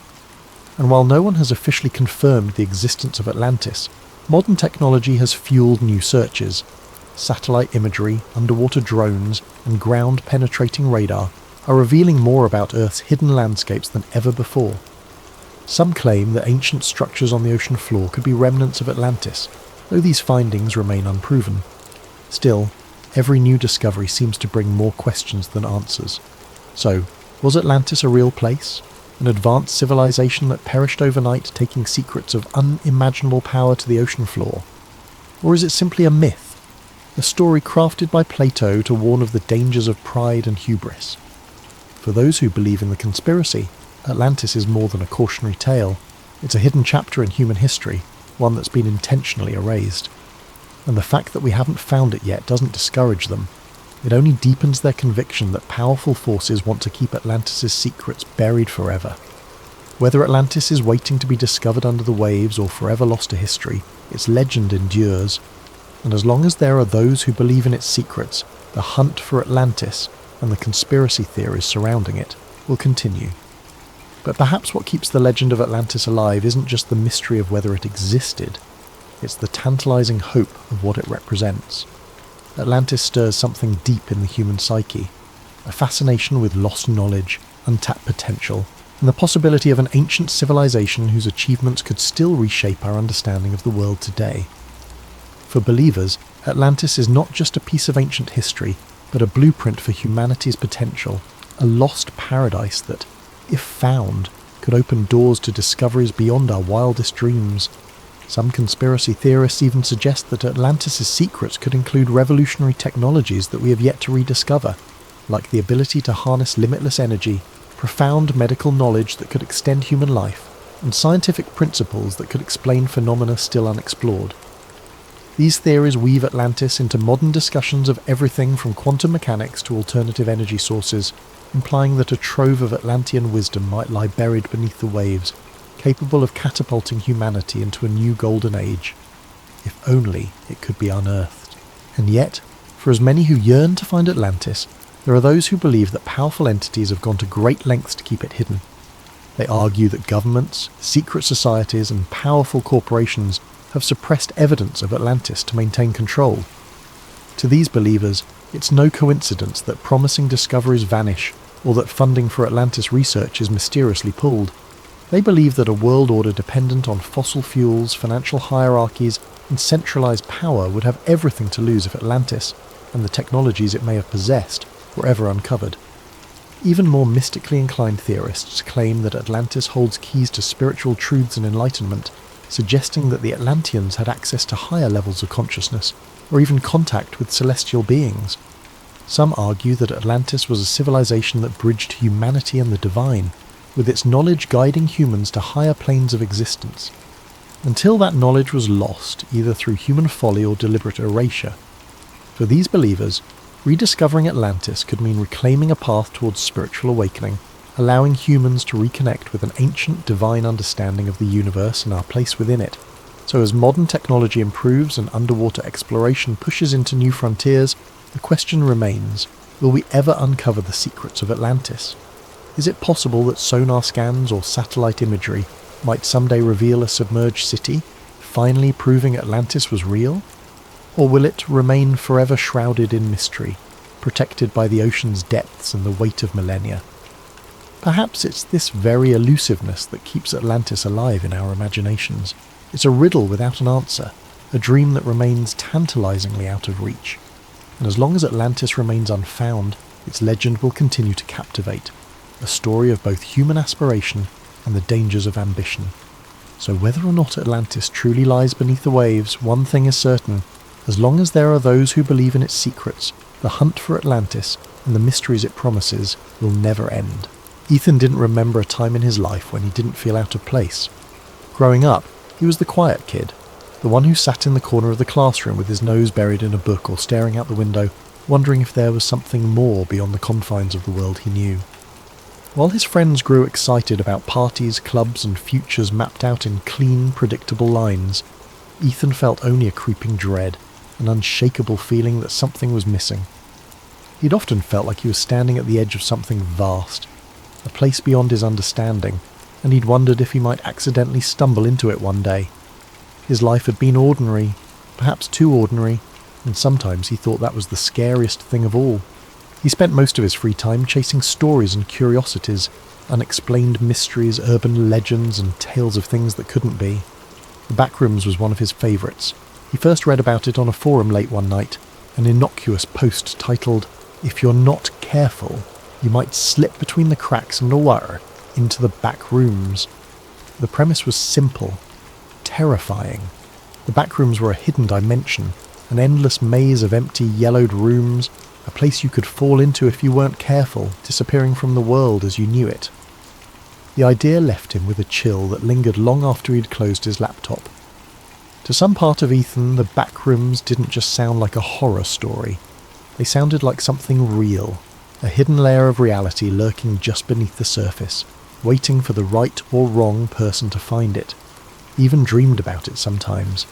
His curiosity deepened into a quiet obsession, and he'd spend hours researching theories, reading accounts from people who claimed to have seen glimpses of it or felt its strange pull in the periphery of their lives. This fascination made him feel alive, but it also made him reckless. He began to wonder what it would feel like to slip between the cracks himself, to see if a place like the Backrooms could really exist. He'd explore abandoned buildings on weekends, walk the quiet, empty halls of his university late at night, always searching for something just out of reach. It became his ritual, a strange comfort that filled the gap he couldn't explain, that constant need to find something beyond the mundane. It was a normal Thursday afternoon, and Ethan was on his way home from a late night of studying in the library. He was tired, his head aching from hours of staring at his laptop screen. His thoughts were muddled as he waited for the elevator to take him down to the parking lot. When the doors finally slid open, he stepped inside, pressed the button for the ground floor and closed his eyes, leaning against the wall for a moment. That was when it happened. With a sharp jolt, the elevator stopped, sending a shock through Ethan's body and jolting him upright. He opened his eyes, blinking in confusion, but there were no lights, no numbers indicating what floor he was on. Only a dim, sickly yellow glow filtered through the tiny window in the elevator door. Confused, he pressed the door open button, hoping to see something familiar. The doors shuddered open with a creak, revealing a room, not the parking lot, not even the dimly lit hallway of his university building. Just an empty room with faded, peeling wallpaper and harsh fluorescent lights buzzing overhead. Ethan hesitated, peering out into the strange expanse. The wallpaper was an ugly, sickly yellow, dotted with tiny, unrecognisable stains, and the floor was covered in cheap industrial-grade carpet that looked damp in places. The hum of the lights seemed louder out here, a grating drone that wormed its way into his skull. He felt his stomach churn, a deep primal unease settling over him. Taking a deep breath, he stepped out of the elevator. The doors closed behind him with a loud clang, but when he turned around, the elevator was gone. Nothing but an empty wall stood where it had been. Panic started to creep in as he took a step back, then another. This can't be real, he whispered to himself. His voice sounded strange, swallowed by the space around him. He turned, looking around, but all he could see was a vast stretch of identical yellow-tinted rooms. There was no end in sight, only more walls, more corners leading into more of the same. He tried calling out, his voice echoing faintly, swallowed by the relentless hum of the lights. "Hello? Is anyone here?" Silence answered him, thick and oppressive. With no other option, he started to walk, hoping that if he went far enough he'd find an exit, or at least someone who could explain this bizarre place. His footsteps were muffled by the carpet, and the further he walked, the more the room seemed to blend together. Every corner, every turn looked exactly the same, an endless maze of empty, deserted spaces. After what felt like hours of wandering, Ethan's initial fear dulled into a kind of numb desperation. He began to feel disoriented, the sameness of the place eating away at his sense of time and direction. His throat felt dry, and he realised he hadn't seen any signs of water, food, or even another living soul. Just endless rooms and the nauseating stench of stale air. Then he saw it. A shadow, flickering just beyond the edge of his vision, barely noticeable against the yellow walls. He froze, his heart pounding. The shadow was moving. "Hello," he called out again, his voice cracking. "Is someone there?" The shadow darted out of view, slipping around a corner before he could get a good look at it. His instinct was to run, to get as far away from that shadow as possible, but something compelled him forward. A morbid curiosity mingled with the faint hope of finding another human being in this nightmare. He crept forward, rounding the corner, but the shadow was gone. He continued down the hallway, the humming lights above creating a strange hypnotic rhythm that made his thoughts feel hazy and slow. Just as he was about to turn back, he heard a sound. It was faint, almost like a soft shuffling, as if something was dragging across the carpet. He held his breath, his heart hammering as he strained to hear. The sound grew louder, closer, until he could make out a strange, uneven rhythm, as though whatever was moving didn't have the same number of limbs as he did. He turned to face the direction of the noise, his eyes wide with terror. Emerging from around a corner was a figure, tall and impossibly thin, with limbs that seemed too long, too stretched, as though they'd been pulled like taffy. Its skin was pale, almost translucent, and its eyes were wide and empty, two hollow sockets that seemed to drink in the dim light around them. Its mouth stretched into a grotesque, gaping grin, filled with rows of needle-like teeth. Ethan stumbled back, his hand flying to his mouth to stifle a scream. The creature tilted its head, studying him with an unnervingly calm curiosity, as if it were examining a particularly interesting bug. Then, slowly, it began to move forward, each step deliberate and unnatural, its joints bending at impossible angles. Paralysed by fear, Ethan's mind screamed at him to run, but his legs felt like lead. The creature was only a few feet away now, its twisted form looming over him, filling the space with an overwhelming sense of dread. Finally, his survival instincts kicked in, and he spun on his heel, sprinting back the way he'd come. He could hear it behind him, that terrible shuffling sound as it followed, closing in with an eerie persistence. His breath came in ragged gasps, his heart pounding so loudly it nearly drowned out the hum of the lights. He took random turns, ducking through rooms and around corners, hoping to throw it off his trail, but no matter how far he ran, he could still feel its presence lurking just out of sight. As he rounded another corner, he stumbled into a different room. This one was larger than the others, with a ceiling that seemed to stretch up impossibly high, vanishing into darkness. In the centre of the room was a single decrepit armchair, facing away from him. He was too tired to question it, his legs shaking as he collapsed against the wall, breathing heavily. For a moment he allowed himself to hope that he had finally lost the creature. But then a voice, a low, raspy whisper, filled the room, coming from somewhere near the armchair. "Why, did you come here?" Ethan's heart skipped a beat. The voice was quiet, almost gentle, but there was something sinister lurking beneath it, a malevolent edge that made his skin crawl. I don't know how I got here," he managed to stammer, his voice barely a whisper. The armchair creaked, as if someone were shifting in it, though he still couldn't see who or what was sitting there. "No one comes here by accident," the voice replied, a hint of amusement in its tone. "You wanted to be here. You're one of us now." Ethan shook his head, panic rising in his throat. "I don't belong here. I didn't mean to come here." The chair creaked again, and Ethan could feel the thing in it watching him, though he couldn't see its face. The oppressive silence seemed to press in on him, as if the walls themselves were leaning closer, eager to hear what he had to say. "You belong here now," the voice continued, a strange warmth in its tone, like a parent soothing the frightened child. "The back rooms have chosen you. There's no way out." As the words sank in, Ethan felt a cold, hollow emptiness fill his chest. He wanted to scream, to run, but he was too exhausted, too drained by the endless maze of rooms and the oppressive hum of the lights. He sank to his knees, his mind racing, searching for some semblance of hope, some way to escape this nightmare. But deep down, he knew the truth. There was no way out.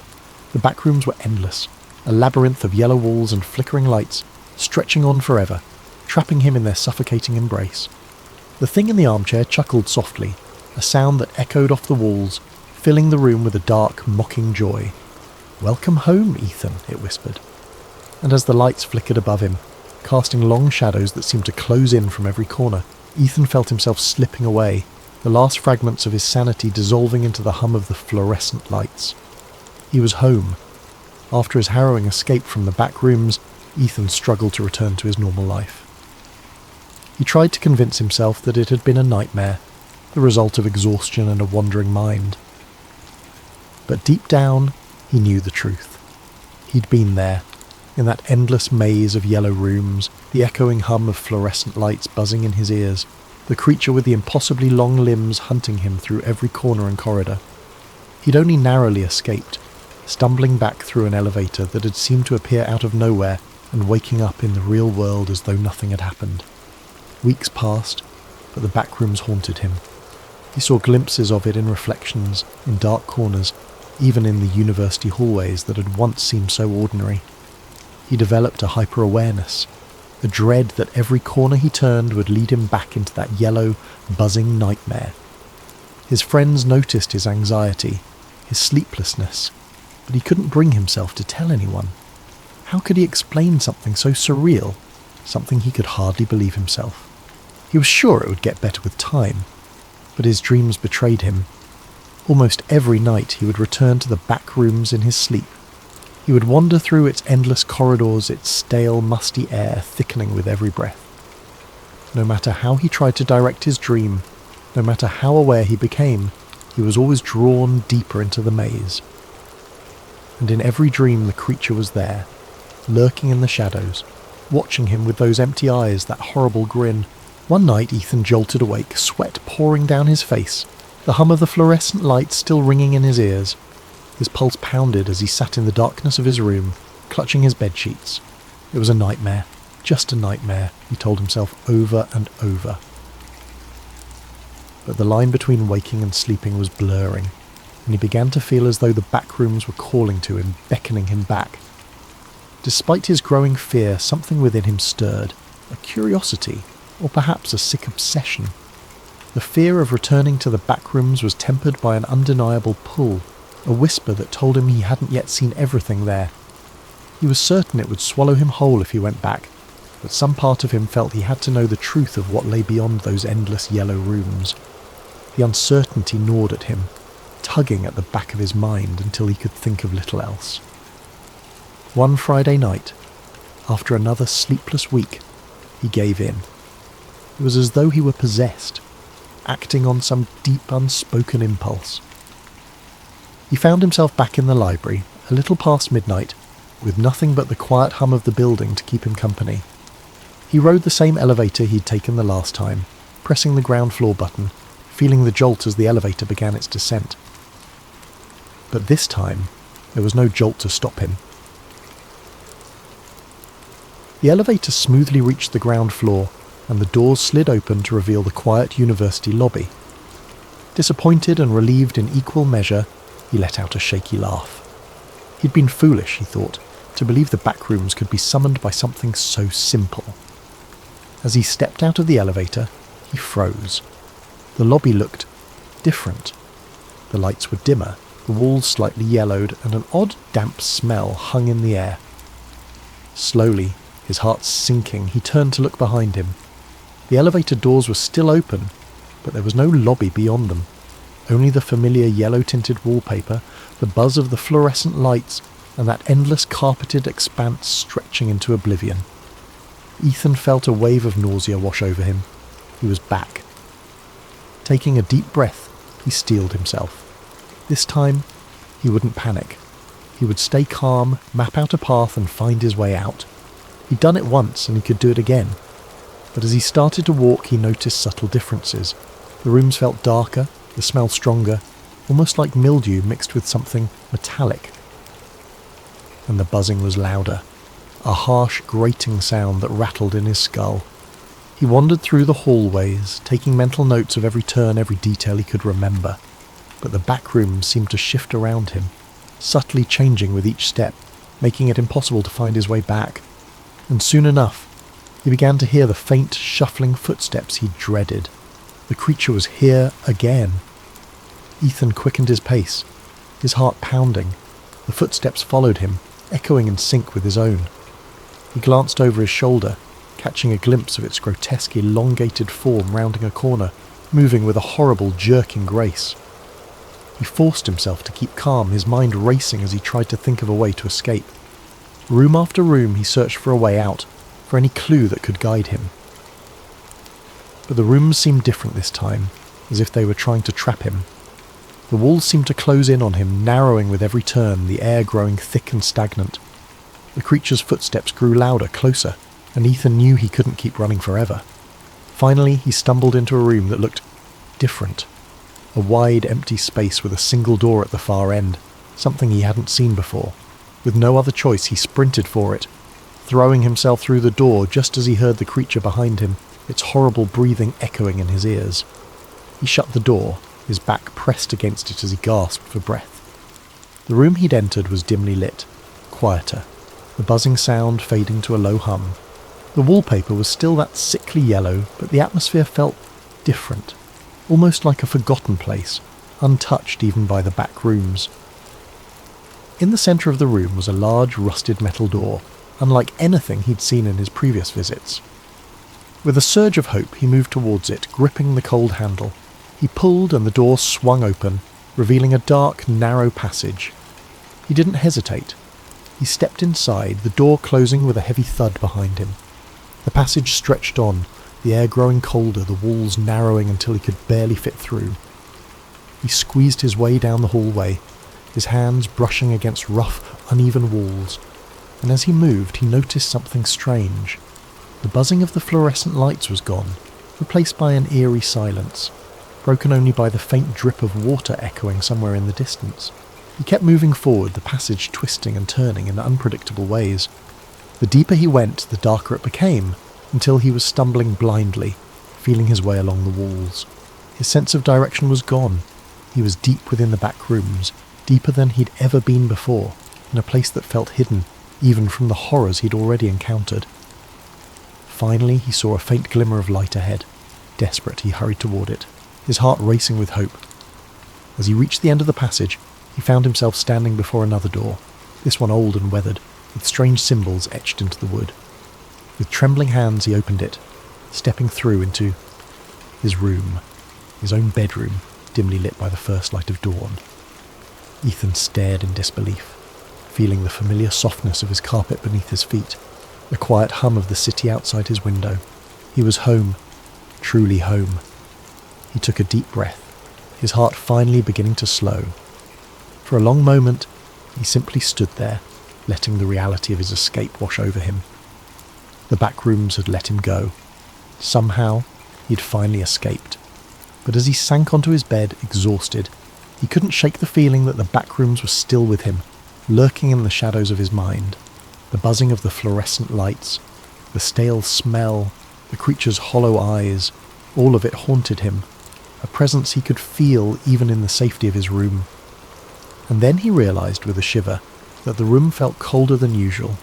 A subtle, creeping chill filled the air, seeping through the walls, brushing against his skin like fingers trailing ice.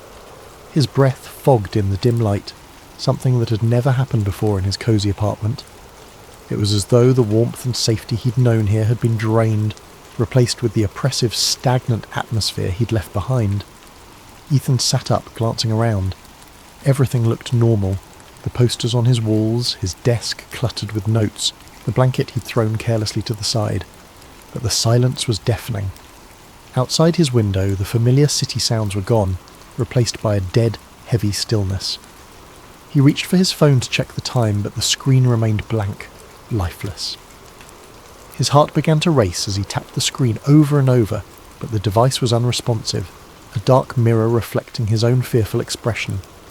Slowly he became aware of a faint, almost imperceptible sound, a noise he'd tried so hard to forget. The low, ominous hum of fluorescent lights. It was faint at first, a murmur on the edge of his hearing, but as he listened it grew louder, filling the room with that same mind-numbing buzz. Ethan stood up, gripping his bedpost for support as he scanned his surroundings. The walls of his room seemed to shift subtly, the wallpaper taking on a yellow tint, faded and stained, as if something had leached the colour out of it.